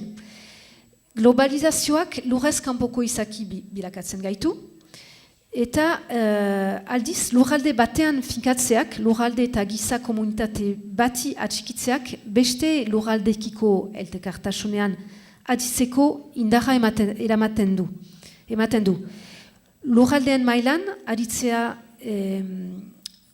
gure eskudagoen helburua da, eta unibertsalak diren galderei erantzunak elkarrekin eraikitzeko aukera ematen digu. Mundua babestuz, ez dugu unibertsala edo abstratua den zerbait babesten, baizik eta munduko lurralde bakoitza eta etorkizun bera partekatzen duten bertako biztanleria babesten.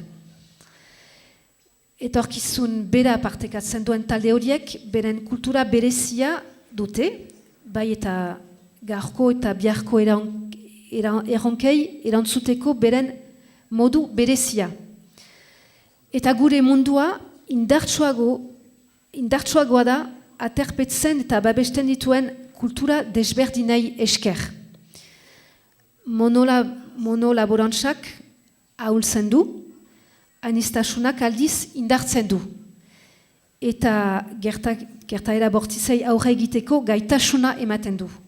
Horregatik gure iduriko euskara garatzea, laborantza irkoia babestea bezain importantea da. Horregatik hain garrantzitsua zaigu eskualeriak kultura azkarra eta irekia ukaitea. Bestalde, komunitate bateko kide sentitzeak, beraz, kultura partekatzeak, beste pertsonen beldur gutxiago izaitea iragiten du. Ikusten da, adibidez, eskualeriak pixka bat hobeki hartzen dituela migratzaileak beste lurralde hainitzek baino.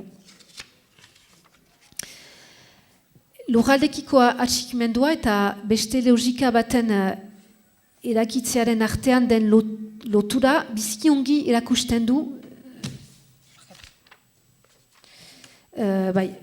euskaren adibideak. Eskual moneta hain fite bilakatu bada Europako tokiko moneta nagusi.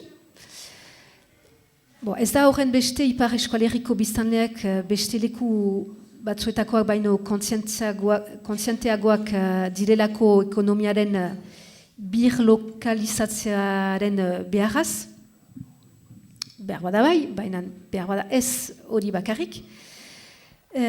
Baina moneta hori sortu baita aintzinetik ontsa garatua zen eta lan kooperatibo garrantzitsuan eta tresna komunen garapenako autuetan oinarritua zen ekosistema sozioekonomiko alternatibo batean. Lorpen kolektibo horiek, dinamiko nahi dugun lurraldekiko atxikimendu sentimal batek bultzaturik, lurralde honetako eragileen eta ala bilakatu nahi dutenen nortasun kolektiboa indartzen dute. Beraz guk garatu nahi dugun eredua da beste lurraldeekin konektatua eta solidarioa den lurraldea, elkartasun globalaren kezka atxikitzen duena eta bere burujabetza konkretuak garatzen nahi dituena. Nortasun kolektibo hori, identitate hori, lurraldekiko atxikimendu hori, burujabetza horiek irekiak dira. Bestekiko elkartasunean bizi dira, interdependentzian oinarrituak dira. Eta kontzeptu horiek agerian emaitea eta garatzea bizki importantea da. Izan ere, mugimendu batzuk, beste kontzeptu batzuk aldarrikatzen dituzte hitz berak erabiliz. Beraz, nortasuna, burujabetza, lurrarekiko atxikimendua, nozio horiek hartuak dira beste mugimendu beste zerbait adierazteko. Baina kontakizun arras desberdina osatzen dute. Gorroto eta beldurra dituzte osagai nagusi. Eskuin muturrak nozio horiek entxainatzen da bere ganatzen, eta guk gure kontakizuna, beraz, irekia eta solidarioa dena, zabaldu eta osatu behar dugu.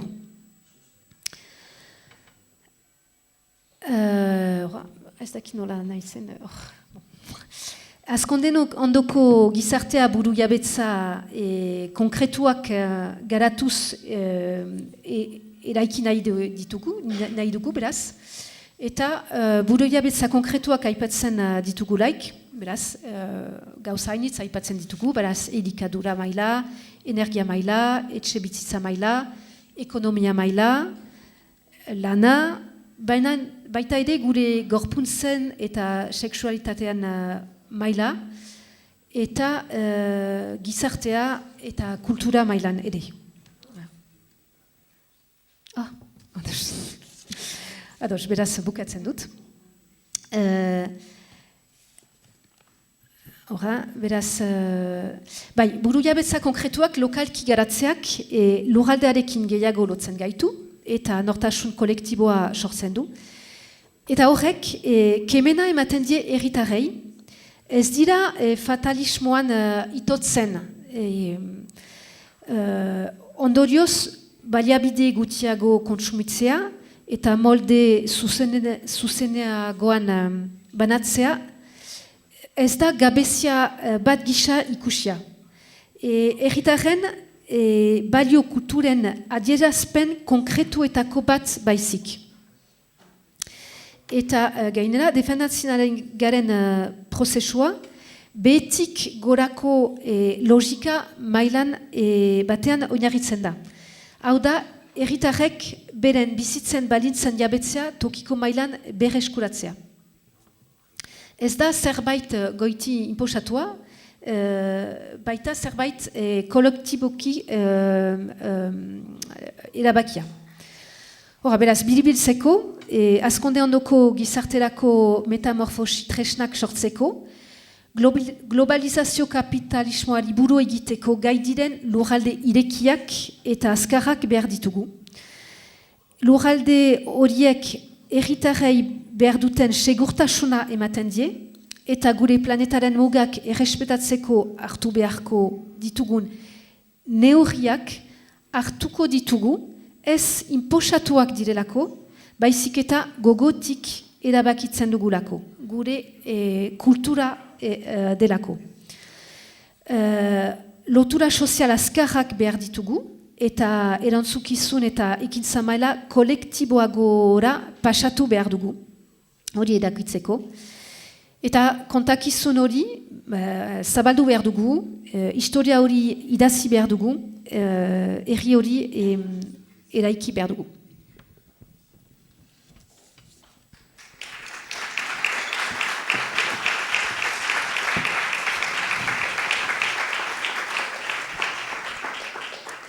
Mille esker, Élise, pour tous ces éléments. Ce que je vous propose, c'est qu'on passe au temps d'interaction entre les intervenants. Je ne sais pas déjà si, Timothée, tu as des réactions à chaud, des interrogations spécifiques sur... J'ai plusieurs points, mais je me dis... Est-ce que, peut-être en fonction sans prendre de questions, là, comme ça, juste entre nous deux? Alors là, en fait, il y a un temps d'échange entre intervenants. Ok. Mais alors après, moi, j'ai des questions aussi, hein, donc on peut... Ok. Non, mais je peux rebondir. J'ai bien aimé la triade souverain, soutenable, solidaire. Moi, parce que au sein de la décroissance, donc pas juste comme stratégie, mais plutôt comme paradigme de transformation académique, la façon dont la théorie a évolué depuis le début des années 2000. J'ai développé cette triade dans la thèse d'autonomie, une autonomie donc radicale, et avec des penseurs comme Cornelius Castoriadis ou Murray Bookchin et son minimalisme libertaire, ou des penseurs un peu indiens autour de l'éco-swarage et de cette idée d'une souveraineté dynamique, en fait, d'avoir cette relation entre l'autonomie et l'hétéronomie, donc l'autonomie, la capacité de prendre des décisions en étant conscient. Et ça permet juste de rebondir sur il y avait une question tout à l'heure qui était absolument intéressante, qui n'a pas été complètement répondue, sur cette idée de transparence, en fait, de comment est-ce qu'on fait de la planification si à chaque fois qu'on prend une décision, en fait, on n'a pas accès à toutes les décisions qu'on n'a pas prises. Ça, c'est absolument fondamental, et je pense que sous le capitalisme, on a cette idée de la publicité, en fait, où on essaie de vendre un petit peu la publicité. Donc les marques font de la publicité pour inciter à l'achat, alors qu'on pourrait utiliser le canal informationnel d'une unité d'organisation, que ce soit une municipalité ou même une entreprise, une coopérative, qui, voilà, nous, on a fait ces choix. On a décidé d'utiliser cette technologie pour produire, on a décidé d'avoir ce nombre d'heures de travail par semaine. On avait 4 options, on a choisi celle-là pour ça.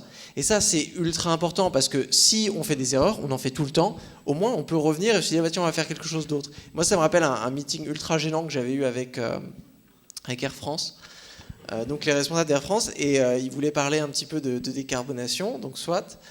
Et donc moi, je leur fais, bon, bah, il y avait un peu leur responsable scientifique, je fais, bah, montrez-moi vos scénarios de décarbonation les plus extrêmes, quoi. Genre flingue sur la tempe, si vous deviez vraiment demain faire baisser... Et en fait, ils n'avaient aucun scénario où ils faisaient voler moins d'avions. Genre ça n'existait même pas. Et je me dis, mais c'est marrant parce que vous avez prévu des scénarios de décarbonation, mais en fait, vous en avez genre 3, c'est genre on fait voler beaucoup plus d'avions, un tout petit peu plus d'avions, quoi. Avec différentes alternatives de biofuel et rien d'autre. Genre, ça coûte rien de le calculer, de se dire... Enfin, c'est de la transparence de dire, oui... Si on voulait vraiment, demain, flingue sur la tempe, réduire nos émissions, on pourrait limiter, faire voler moitié moins d'avions. On les garderait au sol. Et c'est une option. On décide de ne pas le faire parce qu'on veut maintenir l'emploi, on veut maintenir nos profits, on veut maintenir ça ou ça. Bon, la France, ce n'est pas tellement les profits, mais on décide de le justifier d'une manière, ce qui nous permet de revenir, si peut-être dans 5 ans, ah bah tiens, les émissions de l'aviation, là, on n'a vraiment pas réussi, ça n'a pas marché, c'était quoi le plan B ? Et là, le plan B, on avait ça. Donc ça, cette idée de transparence, en fait, c'est une condition sine qua non pour l'autonomie. L'autonomie qui doit être dynamique, donc un territoire qui peut auto-apprendre de ses propres erreurs et constamment, en fait, recréer un arbre des possibles un petit peu participatif. Et je rebondis juste sur un autre point là-dessus parce qu'il y avait une autre question excellente sur... comment est-ce qu'on définit la richesse ? Bon, moi aussi, j'étais un petit peu déçu parce que c'est la question clé. Qu'est-ce que ça veut dire de développer un territoire ? Moi, il y a une méthode avec laquelle je travaille beaucoup, qui est celle de la cartographie des besoins, où en fait, on travaille directement avec les communautés d'un quartier, d'un immeuble, d'une famille, d'une ville, d'une communauté, d'un territoire, pour cartographier. De quoi avez-vous besoin ? Vous faites vraiment la liste de tous les trucs dont vous avez besoin, de manière très concrète. En litres d'eau, en kilomètres de bus, de voitures, en places de crèche, en kilowatts d'électricité, en heures d'ampoule allumée. Enfin, vous utilisez vraiment les indicateurs. Bien sûr, après, il y a des experts qui viennent traduire ça pour que ça soit un nombre de kilowatts, des choses comme ça. Et en fait, on a une cartographie des besoins. Et pour moi, le développement d'un territoire, c'est un territoire qui, au fil du temps, arrive à mieux satisfaire ses besoins. Donc, sa force de contentement augmente, tout en, bien sûr, sans alourdir son empreinte écologique, parce que sinon, on a vu, ça le met dans une impasse. Donc s'il arrive à découpler le territoire, sa capacité à contenter de son empreinte écologique, là, on peut appeler ça véritablement du développement, dans le sens où le territoire est plus riche, dans le sens où il est mieux équipé pour faire face à la pauvreté, c'est-à-dire la situation où j'ai un besoin à satisfaire et je n'ai pas les moyens de satisfaire ce besoin. Et là, ça m'a fait penser en fait, ça, c'était des débats qu'il y avait dans les années 90 autour de la planification socialiste, donc, où en fait, à l'époque, les gens se disent comment est-ce qu'on pourrait faire ça ? C'est impossible de faire ça parce qu'on n'a pas les systèmes d'information. Comment est-ce que les gens pourraient voter ? Alors que maintenant, enfin, je veux dire, si vous prenez Tinder et vous faites l'équivalent d'un Tinder économique où les gens ils peuvent juste swiper gauche à droite sur les investissements municipaux, tu vois, est-ce qu'on doit rénover la patinoire ou construire une nouvelle piste cyclable ? En 2 temps, 3 mouvements, vous avez fait remonter vraiment une liste de priorités à l'échelle, pareil, d'un immeuble, d'un truc comme ça, enfin une application ultra simple. Et là, ça nous donne en fait ce qu'on appelle un petit peu de manière bébête les empreintes bien-être. De dire, si on a un budget carbone limité, nous pouvons choisir de manière autonome de le concentrer sur ces activités à haute teneur en bien-être. Et on peut aussi, de manière démocratique, identifier des trucs qui ne sont pas forcément urgents, qu'on fera plus tard ou même qu'on ne fera pas. Donc là, j'ai juste parlé de l'autonomie, mais oui, sur souverain, soutenable, solidaire. Donc moi, c'était autonome, suffisant et sollicitude dans les valeurs de ma thèse, mais on retrouve vraiment une forte triade pour justement arriver à une nouvelle idée du développement qui soit séparé de cette vision un petit peu complètement simpliste du développement comme un amoncellement en fait du nombre d'euros que vous avez dans votre territoire. Il faut faire attention aussi de ne pas avoir... parce que c'est vrai, le SCHO et les monnaies locales, elles ont cette capacité de rétention monétaire. Et c'est bien dans des territoires où justement le pouvoir d'achat a tendance à... Enfin, c'est l'effet du seau percé, où les euros s'échappent du territoire. Mais ce n'est pas seulement ça, parce qu'il y a certaines activités qui peuvent être fortement lucratives, qui sont peut-être la source du problème. Donc l'idée, c'est vraiment de voir la richesse au-delà du monétaire et d'utiliser les monnaies donc spéciales, les monnaies locales, les monnaies complémentaires, comme une façon en fait de venir refléter cette richesse qui est mal reflétée par une monnaie générale comme l'euro. Top, Mille Esker. Élise, est-ce que tu as des éléments sur lesquels tu veux rebondir? Ez biziki interesgarria atseman dut zure interesioa. Gero, voilà, hor, zinez, hor, bizin, galdetzen ditugu olako tresnak eboleratzeko. Hor, emengo politikak nola eramaten diren, eta ze ondorioak diren. Hori da, herritarren esku ezartzea, zinez gure lurraldearen erabakiak herritarren guzien esku izan behar dira. Eta horregatik biziki importanteak dira olako tresnak. Voilà, beraz, espero dugu elkargoak sortuko dituela.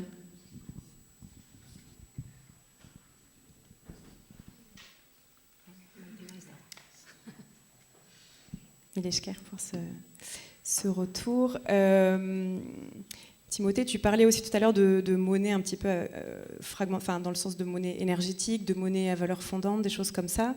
Est-ce que tu peux nous donner un exemple de monnaie temps, un peu quelle forme pourraient prendre ces monnaies, des exemples concrets, et Élise, de ton côté, du coup, rebondir sur, en fonction des définitions de Timothée, sur comment ça pourrait se traduire de manière concrète à l'échelle du territoire.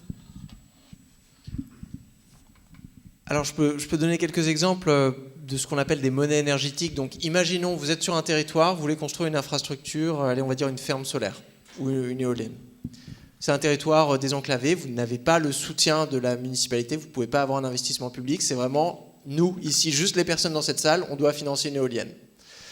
Et bien là, en fait, si on n'a pas l'argent en fait, directement, d'une certaine manière, on peut créer une structure, une coopérative énergétique, qui va récolter des euros pour pouvoir construire son infrastructure et émettre en même temps une monnaie énergétique avec une dénomination en kilowatts.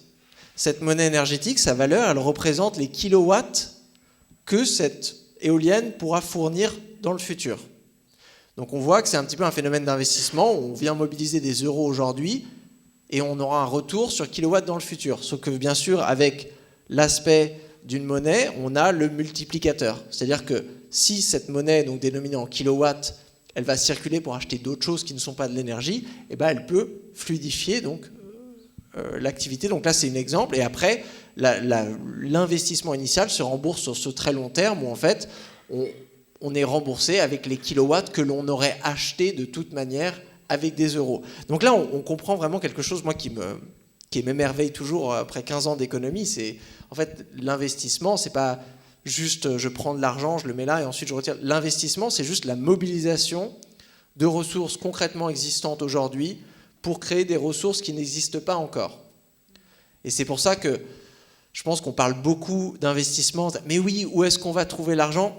C'est pas la transition écologique et les investissements à la transition écologique, le facteur contraignant, c'est pas les billets, sachant que les billets, c'est nous qui les imprimons nous-mêmes. Enfin, pas nous, la Société Générale. Mais des humains quand même. Alors que les micro-organismes des sols, l'eau, les mètres carrés, enfin tout ça, les degrés, le budget carbone, tout ça, en fait, ça, c'est des facteurs extrêmement limitants. Genre, si vous n'avez plus de budget carbone ou s'il n'y a pas d'eau sur le territoire, vous ne faites pas un prêt à la Société Générale, ils ne vont pas vous donner 1 litre d'eau. Donc là, on voit qu'il faut remettre les choses dans l'ordre. Un autre exemple, donc ça, c'est l'exemple d'une monnaie énergétique. Sur l'aspect fondant, là, ça montre bien que quand vous créez une monnaie, je l'ai dit, elles sont malléables dans le sens où on peut les designer comme on veut. donc l'aspect d'une monnaie fondante qui perdrait de la valeur, donc un taux d'intérêt négatif, on n'a pas trop l'habitude, c'est un peu le contraire d'un taux d'intérêt positif si vous placez votre argent sur un compte d'épargne où ça va faire des petits euros comme ça au fil des années, le taux d'intérêt négatif c'est le contraire. Ça s'appelle le démurrage ou voilà, une monnaie fondante, et à l'époque ça avait été pensé par se dire que si dans des communautés où l'échange marchand est assez lié aux activités agricoles, les biens agricoles, je ne sais pas si vous avez une pomme ou une pomme de terre, elle perd de la valeur au fur et à mesure du temps. La pomme, dès qu'elle sort de l'arbre et tout, elle est étincelante, elle est au max de sa valeur. Vous la vendez un an après, il ne reste plus grand-chose. Et donc on se disait, c'est marrant parce que si la monnaie, elle conserve sa valeur quoi qu'il en coûte, ça crée un rapport de force négatif où les détenteurs de la monnaie ont un pouvoir vis-à-vis, par exemple ici des agriculteurs, ils disent non, moi tu sais quoi, mon euro il perd pas de valeur, je vais attendre. Donc si tu veux vendre ta pomme aujourd'hui à haut prix, moi je vais attendre le mois prochain, on va voir si tu rigoleras moins. Et donc là on voit le rapport de force, il est réel. Donc là de se dire tiens, on va équilibrer et se dire la monnaie, vu que la monnaie c'est une force d'échange, on va dire sur ces monnaies locales, on va lui attribuer un caractère fondant pour désinciter l'accumulation, pour l'épargne, la thésaurisation, se dire désinciter les comportements où on viendrait essayer de garder énormément de monnaie à la Picsou. Parce que le coffre de Picsou, si on avait justement une monnaie fondante, au bout d'un certain temps, ça ne vaudrait plus rien. Donc là, c'est une belle chose parce que ça montre bien que la monnaie, elle a ce caractère éphémère où c'est juste une forme intermédiaire de la valeur, on dit en économie. Et ça, c'est important parce que la monnaie, c'est comme une clé. Elle vous permet d'accéder à quelque chose, mais elle vous permet d'accéder toujours à quelque chose de concret, un service, un kilowatt, une pomme, quelque chose comme ça. La monnaie en elle-même, elle n'a de valeur que de sa capacité à nous faire accéder à des choses.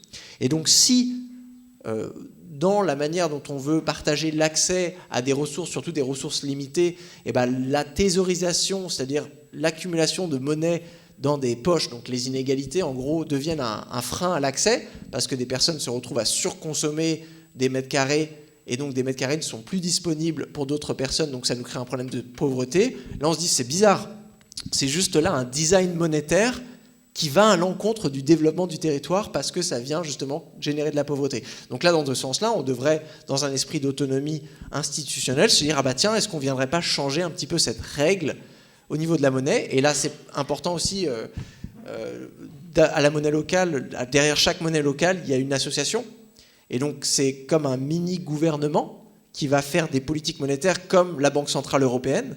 Donc de la même manière, c'est la même chose, la Banque Centrale Européenne, elle prend les mêmes décisions que l'OJCO prendrait, de comment, pas exactement, parce que l'OJCO ne peut pas être créé comme la Banque Centrale Européenne le ferait, donc il y a vous avez moins de pouvoir un petit peu, vous n'êtes pas... mais quand même, vous prenez des décisions d'ordre démocratique où on peut démocratiquement changer un petit peu la forme de la monnaie. Et je me souviens qu'il y avait une troisième truc, mais non, il n'y avait pas de troisième truc. Ah si, c'était sur les banques de temps. Oui, je finis juste ça, parce qu'hier on parlait d'un projet fantastique, il y avait la fête de la Générale, qui est un tiers-lieu de la santé à Anglette, que je vous invite à découvrir si vous ne connaissez pas, qui fêtait ses 1 an. Une approche très, très post-capitaliste justement de la santé.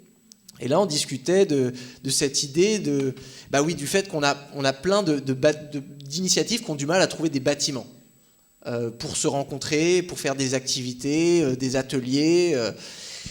Et bien sûr, il y a la problématique du renchérissement, de la spéculation immobilière, sur certaines parties du Pays Basque, dont ça y contribue. Et donc là, cette idée de se dire comment est-ce qu'on pourrait partager en fait, des mètres carrés disponibles dans des lieux, par exemple, comme celui-ci, qui ne sont pas utilisés 24 heures sur 24. Donc peut-être, ça peut être là, un tiers-lieu de santé où eux, ils ont un café avec aussi un endroit où ils font des cours de yoga, un endroit où ils font ci, où ils font ça, ce qui fait qu'ils peuvent utiliser le bâtiment presque 24 heures sur 24 comparé à une clinique qui ne l'utiliserait que 5 jours sur 7. Mais comment on fait pour organiser les relations de réciprocité ? Là, on peut le faire sous le don, je te prête ma maison, et puis on se souvient, machin. On peut avoir une réciprocité organisée à la couchsurfing, où on a un système qui garde un petit peu les notes de t'es resté chez moi, machin. Ou on peut avoir une réciprocité quantitative, où on donne des points, Donc là, ça peut être un peu comme le Moutoum à l'époque de ce réseau de partage d'objets, où je te prête ma perceuse, je gagne 2 Moutoums, ce qui me permet d'emprunter un appareil à raclette pour garder un petit peu. Soit on a une réciprocité monétaire à la Airbnb, mais là, je pense qu'on arrive dans la partie un peu toxique de l'échange marchand, parce qu'on oublie que le but, c'était juste de mieux allouer, de satisfaire des besoins, et là, on arrive dans une logique lucrative.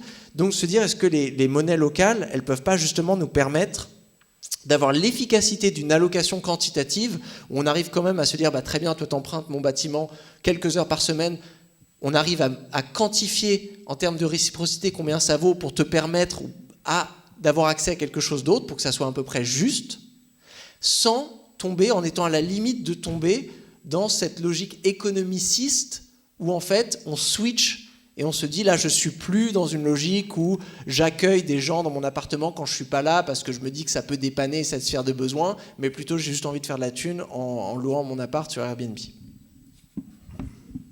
Je voulais pas finir sur cette phrase-là. Maintenant, j'espère que ce sera pas cité, qu'ils citeront les trucs avant aussi. Merci Timothée. Élise, est-ce que du coup, tu vois des connexions de territoires ou des exemples qui pourraient être concrets et sur ces monnaies temps, ces façons de repenser le temps? Ou pas spécialement, et pas de souci. On passe. Alors moi, il y avait quelque chose suite aux questions, aux échanges qu'il y avait eu. Il y a une citation qui me touche particulièrement, qu'on n'a pas dit aujourd'hui, mais on dit souvent, c'est ce qu'on ne compte pas qui compte vraiment. Et du coup, suite à ça, peut-être comment en fait on vient redonner de la valeur à ce à quoi on ne donne pas une valeur monétaire aujourd'hui. Et quels sont peut-être donc ça peut être aussi les rivières, les sols, la qualité de l'air, la qualité de l'eau.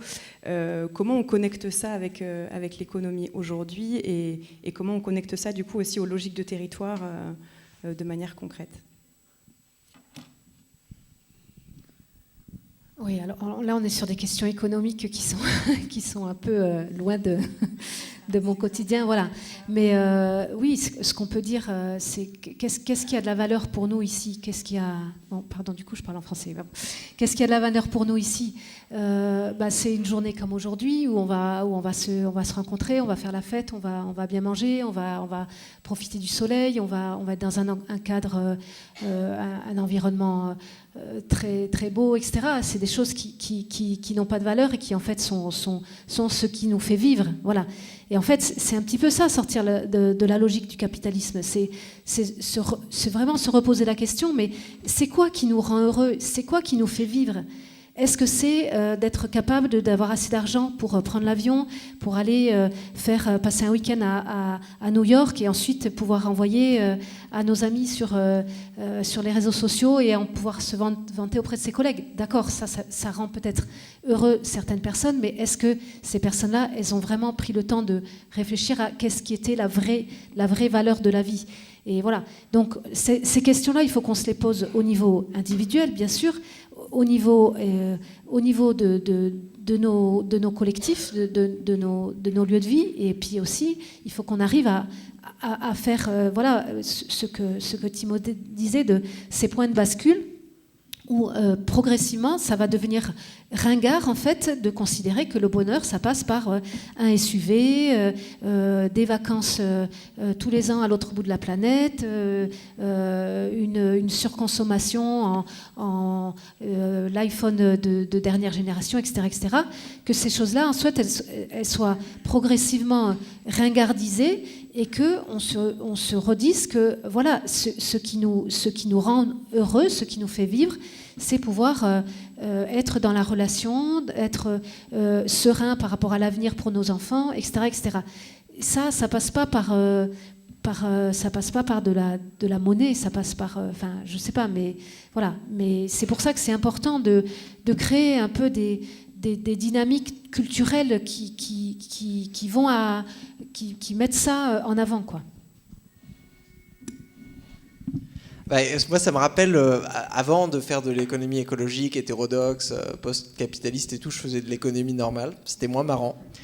Et en économie environnementale, donc en économie néoclassique, comme on dit, l'une de nos tâches principales, c'est d'attribuer des valeurs monétaires à des choses qui n'en ont pas. Donc il y a plein de méthodes de le faire. Donc par exemple, je sais pas, ça peut être une espèce. Allez, on va dire qu'ici, il y a à Espelette, il y a une petite espèce de rongeur toute mignonne qui n'existe qu'ici.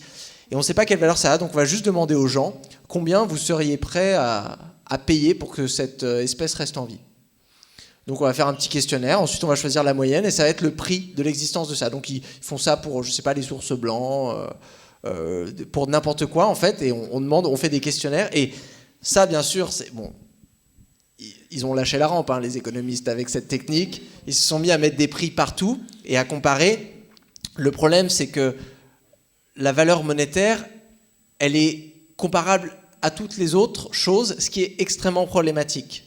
Parce que les inégalités étant telles que ça va créer un biais. Donc par exemple, si vous essayez de valoriser, je ne sais pas, le bénévolat, quoi qu'il se passe, le bénévolat sera toujours une fraction de la valeur, je ne sais pas, d'une heure de travail d'un spéculateur sur les marchés financiers. Donc si vous jouez en fait avec le capitalisme, est une force qui est tellement forte est un système qui est tellement efficace dans la création d'un surplus monétaire que si vous attribuer la valeur de quelque chose en utilisant le langage de la monnaie, tout de suite cette chose, donc notre petit rongeur tout mignon de Espelette, va se retrouver en compétition avec l'extraction du pétrole, les ours blancs, alors que des choses en fait ne sont pas comparables en termes de valeur. Donc moi je préfère l'approche par ce qu'on dit l'approche des tableaux de bord et des indicateurs donc, de certains pays. Il y a une coalition de pays pour l'économie du bien-être qui a décidé de changer et donc d'inventer des indicateurs alternatifs au PIB. La Nouvelle-Zélande, l'Écosse, l'Islande, la Finlande.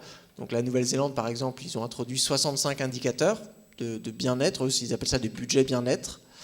Et donc on pourrait imaginer aujourd'hui au Pays Basque d'organiser une convention citoyenne du bien-être au Pays Basque pour définir des indicateurs qui soient beaucoup plus adaptés. Donc d'ailleurs en Nouvelle-Zélande, là, dans leur budget bien-être de l'année dernière, ils ont ajouté des indicateurs liés aux langues maoris. Donc ça, c'est donc aussi cette même défense un petit peu des polycultures locales. Donc nous, on aurait, j'imagine, la langue maori n'est pas très représentée au Pays Basque, mais j'imagine qu'on aurait nos propres en fait, indicateurs. Pareil, on n'a pas les mêmes écosystèmes que la Nouvelle-Zélande, mais on a des écosystèmes quand même.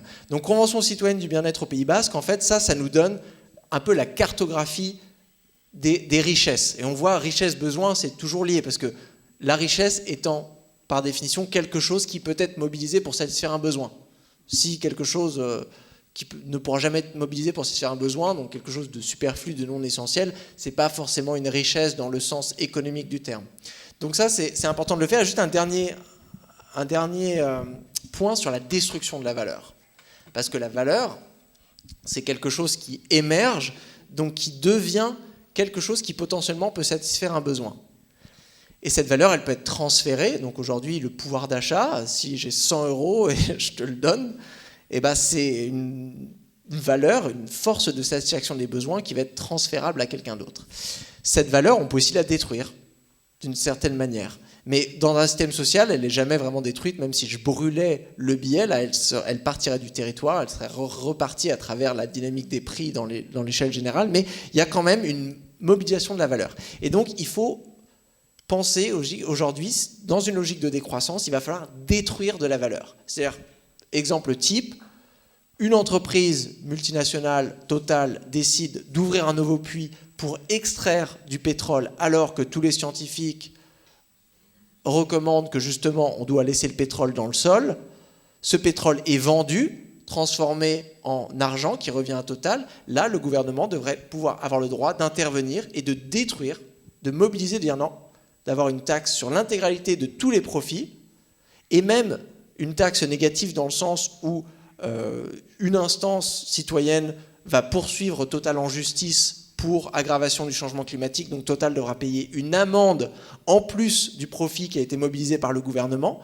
Donc Total aura perdu de l'argent à travers cette activité pétrolière. Donc là, on voit bien que c'est le contraire de la valeur ajoutée, parce que vous savez, le PIB, c'est censé mesurer la valeur ajoutée. Et les économistes, depuis que l'économie existe, on se bataille pour un peu savoir qu'est-ce que c'est que la valeur ajoutée. Mais moi, je trouve ça un petit peu bizarre que, bien sûr, dans l'hégémonie monétaire, si vous prenez un arbre magnifique, qui est là depuis des centaines d'années, avec plein d'espèces dedans, un arbre qu'on appelle par son nom dans un village où les enfants ont grandi, vous le coupez, vous faites une table basse Ikea, vous le vendez 5 €, c'est de la valeur ajoutée au terme du PIB. Genre, on s'est enrichi. Parce que bien sûr, l'arbre, il n'avait aucune valeur avant. Il n'avait aucune valeur monétaire. Et vu que la valeur ajoutée, c'est le prix de vente moins les facteurs de production, vu qu'il n'avait pas de prix en termes de coût, peut-être juste le mec qui l'a coupé, on a dû le payer ou quoi, et le pétrole de la tronçonneuse. Et puis voilà, ça crée de la valeur ajoutée. Alors que si on change un petit peu notre vision avec une vision, ce qu'on appelle pluraliste des valeurs au pluriel, on peut se dire non, couper cet arbre va créer de la disvaleur, va nous appauvrir. Donc par exemple, si on pense au projet d'A69, on peut évaluer, se dire, ah oui, monétairement, oui, bien sûr, ça va générer des revenus monétaires qui n'étaient pas là avant. Le salaire des personnes qui vont couper les arbres, la construire, et bien sûr, tous les revenus de l'autoroute. Mais ça va aussi créer des disvaleurs, notamment écologiques. Et si on compare les disvaleurs écologiques avec les valeurs financières, parfois on peut arriver à ce que l'économiste américain Herman Daly appelait de la croissance anti-économique. C'est-à-dire qu'on va générer de la valeur financière, une grande partie va être appropriée par une minorité possédante à l'abri de besoins, donc en termes de développement du territoire, ce n'est pas ultra intéressant, au prix de disvaleurs écologiques énormes qui, elles, par contre, vont être socialisées à l'échelle des personnes du territoire. Donc là, on peut voir que le territoire se sera appauvri à travers ce projet qui pourtant est de la croissance. Donc là, on voit un peu dans le cerveau, tu vois, c'est là l'économiste lambda s'est déjà évanoui depuis longtemps, mais c'est une contradiction qui va nous forcer à penser. C'est pour ça la transition, j'aime beaucoup quand tu parlais de métamorphose, c'est exactement ça, de penser, d'arriver à concilier les choses qu'il va falloir faire naître, qui n'existent pas encore. Donc le SCHO est précurseur depuis très longtemps, mais beaucoup de territoires vont pouvoir s'inspirer de ce qui s'est fait ici pour créer leur propre monnaie locale au reflet de leurs valeurs. Donc ces choses qu'il va falloir faire naître, ces choses qu'il va falloir protéger. Donc ça peut être des systèmes, des biens publics, des parcs nationaux, des choses qui sont menacées de marchandisation, d'autoroutisation et de toutes ces choses-là. Mais aussi ne pas oublier les combats difficiles, ces choses qu'il va falloir faire disparaître. Et donc là, cette métamorphose, c'est toutes ces choses imbriquées ensemble. Ou bien sûr, parce que moi je dis ça parce qu'il faut toujours avoir... Il ne faut pas faire table rase du passé pour voir quelque chose de nouveau, parce qu'il y a beaucoup de choses à protéger ou quoi, mais une grande partie du poids écologique aujourd'hui, quand même, il est lié à des choses qu'il va falloir faire disparaître. On appelle ça l'exnovation en économie pour faire un peu fancy. Donc c'est plus une question d'exnovation que d'innovation. Donc il faut penser les deux, mais il ne faut pas oublier qu'on peut innover, c'est-à-dire qu'aujourd'hui on peut introduire une monnaie locale dans toutes les communes en France, même des fermes solaires, des éoliennes, tout ce que vous voulez, des voitures électriques. En fait, ça va s'empiler sur les choses que l'on a déjà. Donc ça n'arrivera pas à faire baisser nos empreintes. Donc il faut innover, ça c'est sûr, mais à chaque fois qu'on innove quelque chose, se poser la question de comment est-ce qu'on ex-nove, comment est-ce qu'on fait disparaître ces choses pour lesquelles on a créé une alternative.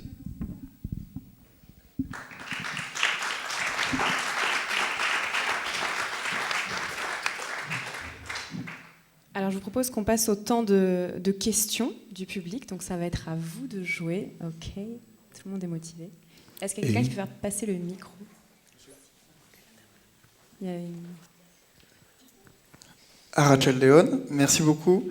J'avais une question, c'est est-ce qu'on pourrait imaginer que le SCHO pourrait devenir un type de banque, une banque coopérative qui serait au service de la post-croissance? Donc on a parlé que voilà, le SCHO était une monnaie locale, mais si elle pouvait, donc on ne peut pas encore lever l'impôt en SCHO, mais si on pouvait imaginer une banque qui serait au service de projets locaux, est-ce que ça pourrait être quelque chose d'imaginable pour vous?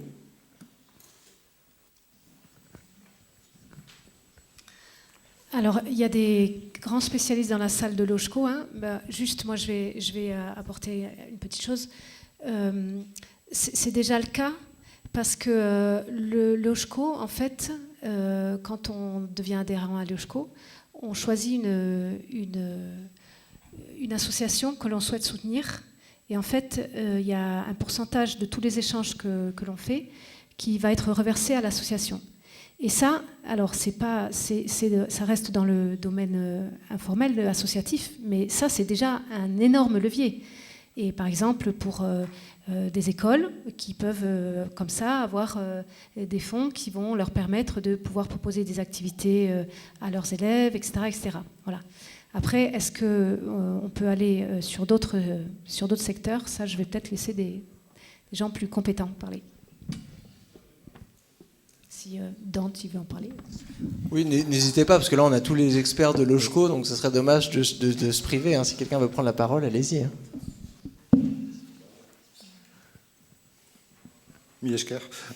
Du coup, sur le côté bancaire, ce que les monnaies locales en France ne peuvent pas faire aujourd'hui, c'est faire du prêt. La notion de prêt, en fait, elle est réservée aux services bancaires, et le JCO est un service de paiement. On pourrait rêver de devenir service bancaire, on changerait de vocation, on ajouterait une vocation qui est celui de la banque. Ça peut se faire. Ça existe au Brésil notamment, où il y a le Palma, qui est un système dans des favelas de monnaie locale adossé à un système de crédit, du microcrédit pour les micro-projets des habitants, pour construire des activités économiques dans le quartier, pour créer de l'emploi et de l'activité sur le quartier. Et les microcrédits sont faits en monnaie locale. Du coup, il y a une double activité. Mais en fait, on sait gérer une monnaie locale, ce qu'on sait déjà faire. Il faudrait ajouter une activité bancaire, ce qui est possible, mais qui rajouterait un degré de contrainte et de travail conséquent pour le JCO, dont ça n'a pas été la vocation première.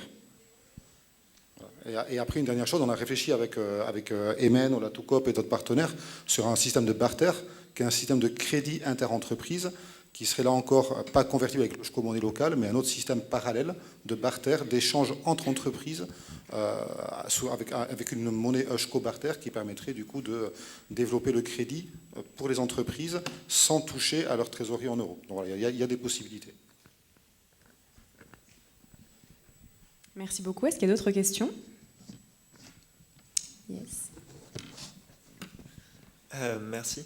C'est une question peut-être plus pour Timothée, mais aussi dans une certaine mesure pour Élise, qui est celle de la solidarité internationale.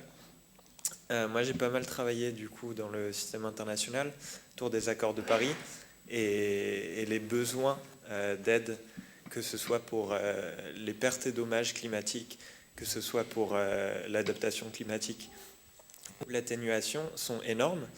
En parallèle, on parle de décroissance au niveau local et en France. Et puis on parle aussi d'investissement massif dans l'infrastructure en France. Et du coup, ma question, elle est comment faire, comment faire tout ça en même temps? C'est une vraie question que je me pose par rapport à une contraction du coup de l'économie monétaire dans un cas de décroissance. Et donc peut-être pour lier ça à le JCO, même c'est différent, mais dans un cas de figure où le JCO aurait l'hégémonie territoriale sur tous les échanges, qui n'est pas forcément en fait le désir à long terme, mais dans ce cas de figure, comment est-ce qu'on fait, comment est-ce qu'on permet, par exemple, une personne qui travaillerait dans l'ORECA et qui voudrait envoyer de l'argent à sa famille à l'étranger, comment elle ferait ça? Je vais juste donner un tout petit élément. Déjà, je pense que la première solidarité qu'on puisse avoir, c'est d'arrêter d'exporter nos impacts carbone. Et en fait, quand déjà que sur nos territoires, on prenne vraiment en compte l'ensemble des impacts carbone de nos consommations, et notamment les impacts induits, c'est-à-dire qu'on prenne en compte l'ensemble, c'est-à-dire que également tout ce qui est importé, tous les produits qui sont importés, etc., ça a un impact carbone, et ça en fait c'est pas assez pris en compte. Voilà. Donc déjà la première solidarité qu'on puisse avoir, c'est d'être vraiment complètement neutre pour éviter que nos modes de vie ici, ils aient des conséquences à l'autre bout de la planète, ce qui est le cas, et que toutes nos consommations en fait soient source de richesse, que ce soit pour le territoire, ou alors quand on est dans une vision de quand on consomme des produits qui sont importés, que ce soit des produits que cette consommation elle soit vraiment zéro impact. Alors c'est vrai que ça peut paraître paradoxal de se dire qu'il faut à la fois décroître et mobiliser massivement des nouveaux investissements. Mais vous vous souvenez, tout à l'heure, j'avais parlé il faut voir l'investissement au-delà du monétaire. Parce que d'un point de vue monétaire, on a raison. Si on veut investir énormément aujourd'hui pour la transition écologique, pour la métamorphose écologique même, il nous faut de l'argent. Et cet argent, on peut l'avoir en faisant croître l'économie. Donc là, la logique, elle fonctionne. On fait croître l'économie, on génère de l'argent, on mobilise cet argent, on investit dans la transition écologique. Ok.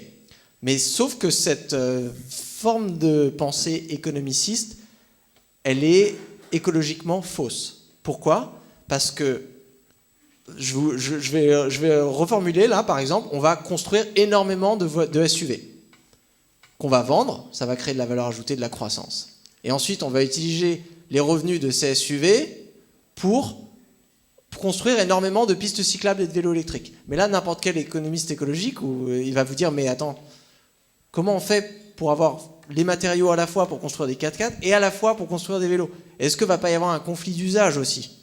Donc là, on voit que la logique monétaire, elle va à l'encontre de la logique biophysique. La logique biophysique, moi, c'est comme ça que je pense la métamorphose écologique, de dire, on fait décroître les usages les moins essentiels. Donc par exemple, on arrête de produire des 4x4, ça va justement libérer une partie des ressources qu'on va pouvoir réallouer dans la production de vélos électriques, par exemple. Donc là, on voit, c'est la décroissance de certaines activités qui permet l'investissement, attention investissement, la mobilisation de ressources disponibles pour la création d'une richesse future. Et donc là, on voit justement que la décroissance est une condition nécessaire pour pouvoir investir, parce que sinon, en fait, on va se retrouver, certes, avec énormément d'argent, mais cet argent ne sera plus lié à des ressources concrètes, à commencer par un budget carbone. Donc là, on voit bien aujourd'hui que si on veut rester dans les clous, et là, c'est juste à l'échelle d'un pays, avec des ambitions climatiques vraiment ras les pâquerettes, donc le cas de la France aujourd'hui, déjà ça va être impossible à faire si on n'arrive pas à faire décroître, disparaître, ex-nover, démanteler donc les biens, les services et les secteurs les plus polluants. Mais si ensuite on parle de solidarité internationale, là on se souvient un petit peu, j'avais parlé de destruction de valeur. Destruction de valeur, on comprend, c'est jamais, elle ne sort pas du système social, c'est juste une destruction locale. Et donc là aujourd'hui, quand on va faire une décroissance dans les pays du Nord, ça va détruire de la valeur. Il faut faire en sorte justement que cette valeur, elle puisse être transférée aux pays qui en ont besoin. Donc ça, pour comprendre un peu ce mouvement, on peut déjà étudier l'histoire du développement des pays à haut revenu, notamment la France. On a tendance à penser que la croissance économique en France, c'est le cas de nos génies locaux. Non, en fait, la croissance, le développement, le surcroît de production de la France, en fait, a nécessité l'appropriation énorme d'heures de travail, de sol, d'eau, d'énergie et de matériaux dans des pays du Sud. Ça, c'est des théories un peu de dépendance biophysique. Et donc aujourd'hui, on se retrouve dans la situation inverse, où solidarité internationale, on se retrouve avec des pays du Sud avec une cartographie des besoins cauchemardesque, c'est-à-dire où il a énormément de besoins à satisfaire.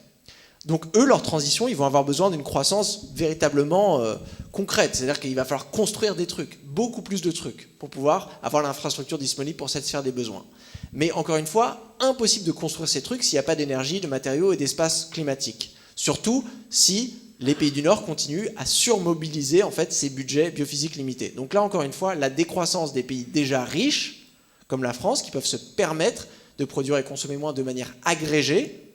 On ne demande pas aux plus pauvres de se serrer la ceinture, c'est juste on peut se permettre en France de manière agrégée de réduire notre niveau de richesse et en la partageant de manière équitable, on peut quand même faire ça sans avoir de pauvreté, afin justement de libérer des ressources pour qu'elles soient utilisées dans des pays qui vont en avoir besoin. Là bien sûr on va me dire oui mais quel mécanisme légal international on a pour faire ça ? La réponse c'est qu'on n'en a pas. Là c'est la première fois avec la question des loss and damage, la COP, qu'on commence à parler d'un mécanisme financier qui pourrait faire le transfert, qui serait un peu plus sophistiqué que notre pauvre petit mécanisme d'aide au développement, qui est d'ailleurs mesuré en pourcentage du PIB. Donc là, ce sera aussi quelque chose à revoir pour ne pas se retrouver dans l'impasse de, pendant une période de décroissance, ah bah tiens, ça réduit un petit peu la quantité d'aide au développement qu'on doit donner chaque année. Donc il y a des mécanismes à trouver à l'échelle internationale pour que la décroissance des pays du Nord, au lieu de créer ce qu'on appelle un effet rebond, c'est-à-dire qu'on, je sais pas, la France va décider d'utiliser moins de ressources et d'un coup les États-Unis vont se dire trop bien, les Français ils utilisent moins de pétrole donc nous on va brûler pas cher. Au lieu qu'il y en ait un effet rebond comme ça, non, il faut que justement toutes les ressources précisément que l'on arrive à économiser dans un pays comme la France puissent être, en anglais on dit earmarkées, donc earmarked, qu'elles soient vraiment on met une étiquette dessus pour qu'elle soit utilisée à un endroit précis et pas qu'elle soit utilisée dans un endroit. Et ça, les monnaies locales, et je termine là-dessus, pardon, j'étais un petit peu lent, c'est un outil d'étiquetage très utile. On a vu, c'est un étiquetage souvent géographique, mais aussi on peut choisir d'exclure certaines entreprises.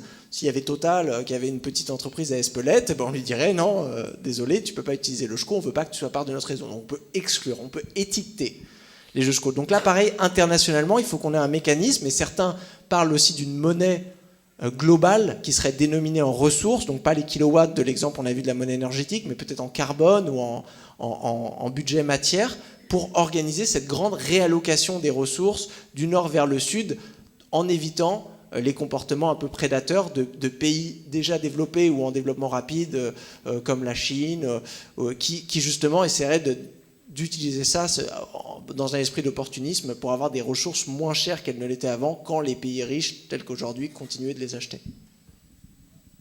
Top, merci beaucoup pour ces éléments. Est-ce qu'on a des questions encore? Oui. Il y avait aussi d'autres mains levées tout à l'heure. Je ne sais pas si vous voulez... Parce que peut-être on peut faire tourner la parole. Le micro arrive. Ah, merci. Bon, d'abord, je voulais vous remercier parce que c'est excessivement intéressant. Donc, pour une fois, on n'est pas sur Internet, on est dans quelque chose de plus, on va dire, alternatif, donc qui nous sert. Alors, j'avais beaucoup de choses à dire, je vais essayer de faire simple. Par rapport à l'image que vous donniez de l'arbre, Timothée, tout à l'heure, dans le choix de ne pas le proposer à une richesse, c'est-à-dire ne pas le transformer, on est dans ce système de régulation, de chercher de la valeur ajoutée qui est de la valeur, qui n'est pas de la valeur, hein, on est d'accord. Mais en fait, la conséquence qui peut être de ce genre d'acte de transformation va faire que quelque part, l'aspect biologique et mécanique de respiration de l'arbre qui dégage de l'oxygène, ainsi de suite, va, par effet multiplicateur, si on pense à une forêt, va faire qu'il y aura effectivement non plus de puits carbone à ce niveau. Idem pour la mer, hein, et beaucoup de problèmes aussi qui sont, à mon avis, à concevoir sur le problème de l'eau. Et donc, ils vont nécessiter à nouveau des ressources, donc de la valeur, argent, pour pouvoir compenser, par le choix de la transition, l'absence de ces puits carbone, etc., etc. Donc, voilà, tout ça pour dire que je pense qu'à la base, ce qui est essentiel pour moi, dans ma façon de voir les choses, c'est d'avoir une conscience tous individuelle, personnelle, consciente, à chaque choix que l'on peut faire dans notre quotidien, parce que c'est la base. Et je pense qu'en fait, à la rigueur, s'il y avait cette conscience absolue, alors effectivement c'est peut-être utopique, même ça l'est, mais il n'y aurait peut-être pas besoin de système régulateur, ou voire d'une économie, si ce n'est que pour organiser dans le même sens, dans un sens collectif bénéfique. Et dans le respect, je pense, pour moi c'est important, l'environnement, la biodiversité, etc., etc. La tendance dans laquelle on va effectivement et dont on est inscrit depuis longtemps, c'est un appauvrissement, c'est sûr, pays nord, pays du sud. Et si je prends par exemple la pêche, quand on voit l'organisation des pêches industrielles, notamment des bateaux français, qui visent à aller sur des pays comme l'Afrique, la Mauritanie, pour pêcher des ressources locales et donc appauvrir une population locale qui ne vit plus de ces pêches-là, donc toute l'économie en est forcément... on perçoit les effets négatifs, pour revenir, pour nourrir des saumons qui se retrouvent et qui sont consommés puisqu'ils sont présents, donc consommés dans nos économies, dans nos pays. Et donc ça sert, on va dire, un mauvais système. Et évidemment, d'un point de vue écologique, ces bateaux, c'est catastrophique. D'un point de vue local, c'est catastrophique pour les pays pauvres. Et pour nous, ça l'est aussi, puisque de toute façon, on nourrit une économie bad et on aura le retour de bâton. Oui. Donc ce que je veux dire par là, c'est... Quelle est la question, du coup, est-ce qu'on peut... Pardon. Éveiller, et c'est ce que vous faites, et c'est en ce sens où je remercie des gens comme vous de penser personnellement, sur mes convictions aussi, comme vous pensez, pour avoir tout le temps ces signaux d'alerte et ces organisations telles que vous avez, Madame, pour BC, ainsi de suite, pour faire que ça existe. Donc en fait, c'était pas vraiment une question. C'était plutôt des remerciements. C'était plutôt un remerciement, parce que je pense que c'est important. Et c'est plutôt dire, alertons-nous, nous-mêmes, pas nous peut-être, parce qu'on pense à peu près tous pareil, je pense, mais alertons peut-être celui qui n'a pas cette conscience et cet éveil. Merci beaucoup. Je pense qu'on a un pouvoir là-dessus aussi. Super, merci pour ces remerciements. Et on va prendre, il y avait une dernière question, on va en reprendre peut-être encore une... avant-dernière, on va dire, et il y en aura une dernière par ici. Oui, bonjour. En fait, je voulais rebondir sur la présentation d'Élise tout à l'heure, où elle précisait que dans le projet de BC, elle ne faisait pas appel au terme de décroissance ou de post-croissance. Et je voulais savoir si c'était voulu, pourquoi est-ce que le terme n'y figurait pas? En fait, on n'a pas... comment dire? Peut-être que ça y est, beaucoup, mais en creux. C'est-à-dire que le terme n'est pas présent parce que peut-être que ça a pu faire peur, ça peut faire peur à certains. Mais en fait, toute la notion de décroissance, elle est dans la décroissance, dans ce qu'on entend de croissance en termes économiques, dans une économie traditionnelle, donc de croissance du PIB, etc., etc. Après, c'est ce que j'ai dit, c'est que en fait, nous, ce qu'on veut mettre en avant, c'est pas ce qu'on veut faire décroître, mais c'est ce qu'on veut faire croître. Donc un autre modèle de société qui mettra au cœur de sa vie les relations, le respect, le bien-être, etc., etc. Voilà. Bon, après, comment dire, peut-être qu'il est temps pour nous de parler de décroissance. Après, moi, je trouve que cette idée de post-croissance, elle est aussi vraiment intéressante et c'est quelque chose qui sera peut-être présent dans le troisième version de Boulouiabe. Merci beaucoup. Excusez-moi, j'en profite puisque je suis à côté. Proximité locale du micro, exactement, il faut en profiter. Voilà, effectivement. du local, quoi. Et à Timothée, particulièrement, s'adresse la question. En tant qu'économiste, je sais que tu as des valeurs décroissantes. Pardon.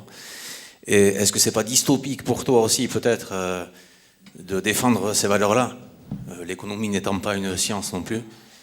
Et on regarde peut-être la pomme, puisque c'est un bon exemple aussi, vu qu'elle est croquée et qu'à partir du principe où elle est consommée, il y a une forme de satisfaction cérébrale. On propose, nous, en tant que décroissants, un système hérétique, peut-être aujourd'hui, ou considéré en tant que tel. Et on est devenu aussi peut-être des boucs émissaires pour les croissancistes d'aujourd'hui.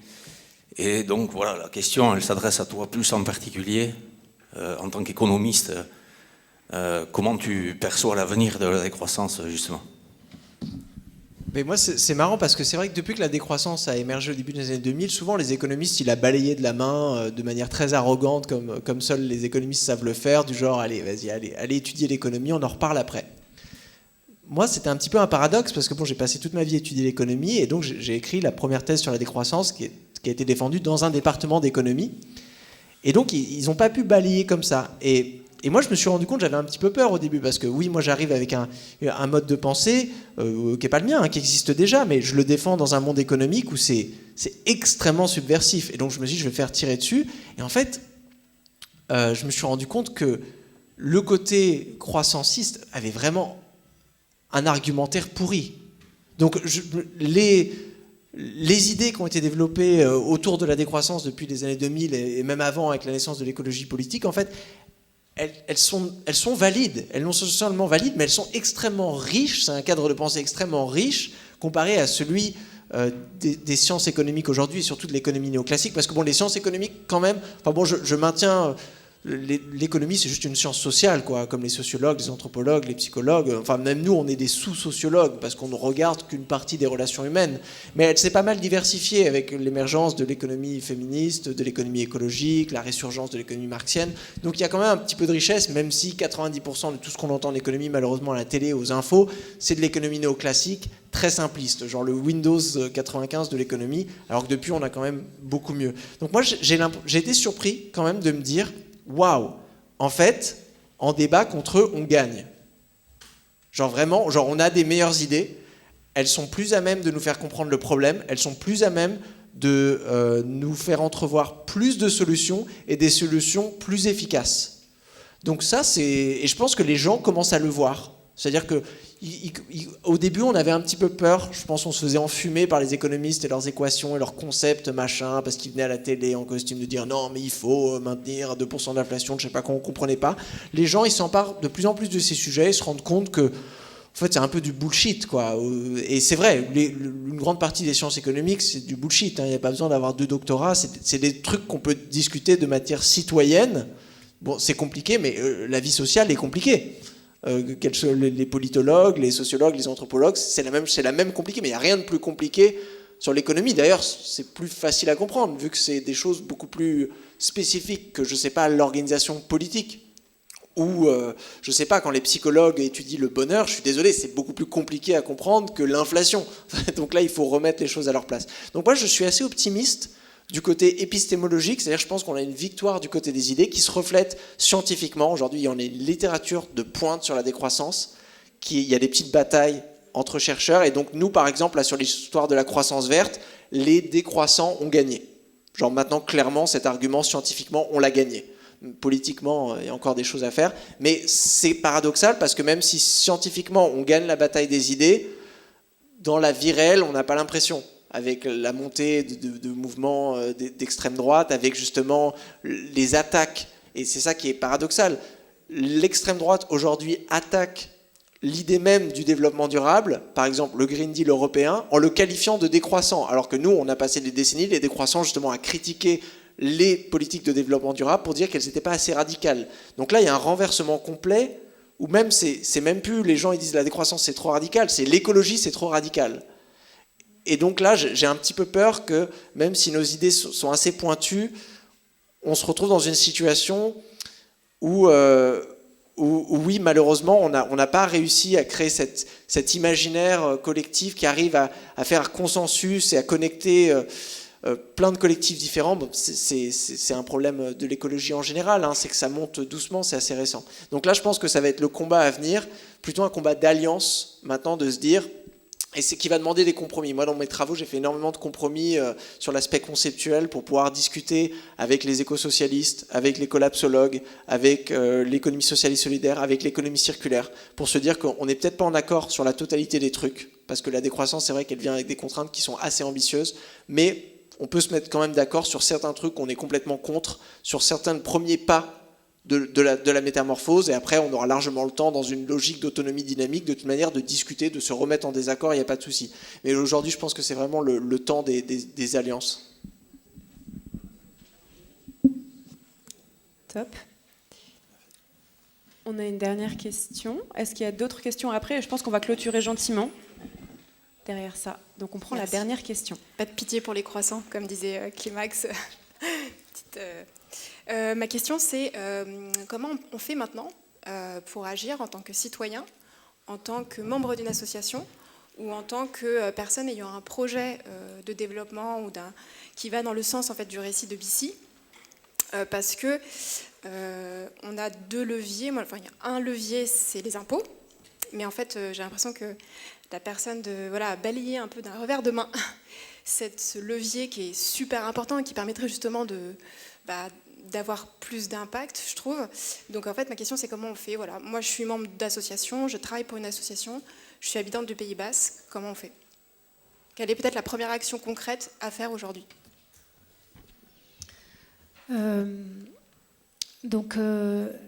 Déjà, je pense que voilà, ce qui est important, c'est qu'on arrive à toutes ces énergies-là qui existent. Et on a la chance au Pays Basque d'être vraiment... Il y a beaucoup d'énergie, beaucoup d'alternatives, etc. Qu'on arrive concrètement à créer un récit commun qui devienne fort et qui arrive au point de bascule dont parlait Timothée tout à l'heure. Alors concrètement, comment ça se passe? Par rapport à l'ESCO, voilà. Je veux dire. Mais, en fait, concrètement, comment ça se passe? On a des leviers institutionnels, on a une force citoyenne, voilà. Et donc il faut que les citoyens ils fassent une pression positive sur les institutions qu'on a, donc pour demander des comptes, pour demander des outils d'évaluation, pour pouvoir avoir aussi décider sur les politiques qui sont mises en place, pour qu'en fait tout ça devienne quelque chose qui devienne majoritaire et qu'en fait on construise ce récit que effectivement maintenant l'avenir pour nos sociétés, c'est de sortir de ce type de croissance et que toutes les alternatives, elles existent déjà. elles existent déjà. Et donc ce qu'il faut, c'est qu'on les mette en place et qu'on gagne cette bataille du récit, en fait, de montrer que c'est ça qui nous permet d'aller vers l'avant. Comment on le fait concrètement, cette pression? C'est dur? Oui, c'est dur. Il y a le vote, mais il n'est pas très démocratique, j'ai envie de dire.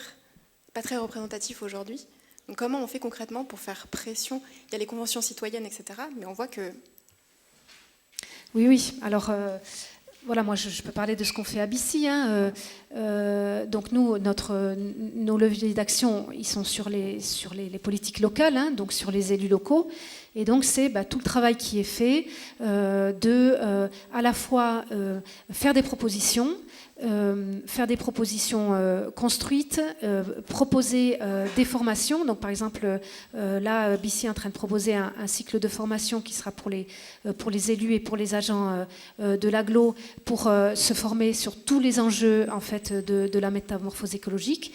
Et faire pression pour que les élus y participent à ces formations, faire pression pour que dans toutes les politiques publiques, on intègre vraiment que la question de la métamorphose écologique, elle soit vraiment prioritaire et que, en fait, tous les élus qui ne vont pas dans ce sens-là, il faut que ces élus-là ne soient pas réélus aux prochaines élections. Parce que c'est nous qui les élisons. Voilà. Et du coup, on vous rejoint en tant que citoyen. Qu'est-ce qu'on fait en fait? Alors oui, rejoignez-nous. Comment on fait pour vous rejoindre? Voilà. En termes de quand on est citoyen, quand on est entrepreneur, quand on est association, comment on fait pour vous rejoindre? On devient membre de BICI. Ok. Voilà, mais voilà, ça c'est super, parce qu'on a besoin d'avoir des associations qui sont fortes. Après, voilà, moi je trouve que BICI c'est un super levier, mais je suis persuadée qu'il y a plein d'autres associations. On a aussi le conseil de développement qui est vraiment un outil extrêmement intéressant au niveau des territoires. Et donc il faut s'impliquer dans tous ces... en fait, ce qu'il faut, c'est qu'on arrive à s'organiser. Voilà, on parlait de la question de la responsabilité individuelle. On peut pas, on s'épuise quand on agit tout seul. Donc, il faut arriver à s'organiser et à s'organiser pour faire que vraiment on ait la main sur les politiques qui sont menées au niveau des territoires, sachant que on est aussi capable d'influencer aussi des politiques qui sont menées au niveau national français. Là, on l'a vu avec tout le travail qui a été fait par ALDA. Donc ça, c'est des choses. Il faut arrêter de se dire qu'on n'a aucun pouvoir. On a du pouvoir, à condition de le travailler ensemble et d'être toujours dans le... Il faut savoir dénoncer, et ça c'est hyper important, mais à chaque fois, il faut savoir aussi proposer et travailler les dossiers pour que ce soit vraiment... pour avoir des arguments face à des politiques on commence à apprendre à arrêter de prendre les citoyens de haut, voilà, et les citoyennes surtout. Voilà. Donc ça, c'est des choses... voilà. Donc rejoignez-nous, mais aussi militez ailleurs, c'est bien. Merci pour le conseil de développement. Je pense que je vous demanderai un peu plus d'informations dessus. On va s'arrêter là, parce qu'on a un petit peu dépassé le timing. Merci beaucoup Élise pour cette importance du récit commun et de cette réouverture des imaginaires, donc l'importance de l'histoire aussi qu'on se raconte pour s'embarquer sur ces sujets. Merci Timothée pour tous ces éléments, merci à vous deux, merci à vous tous d'avoir été présents et puis à tout à l'heure pour la suite des festivités. Merci.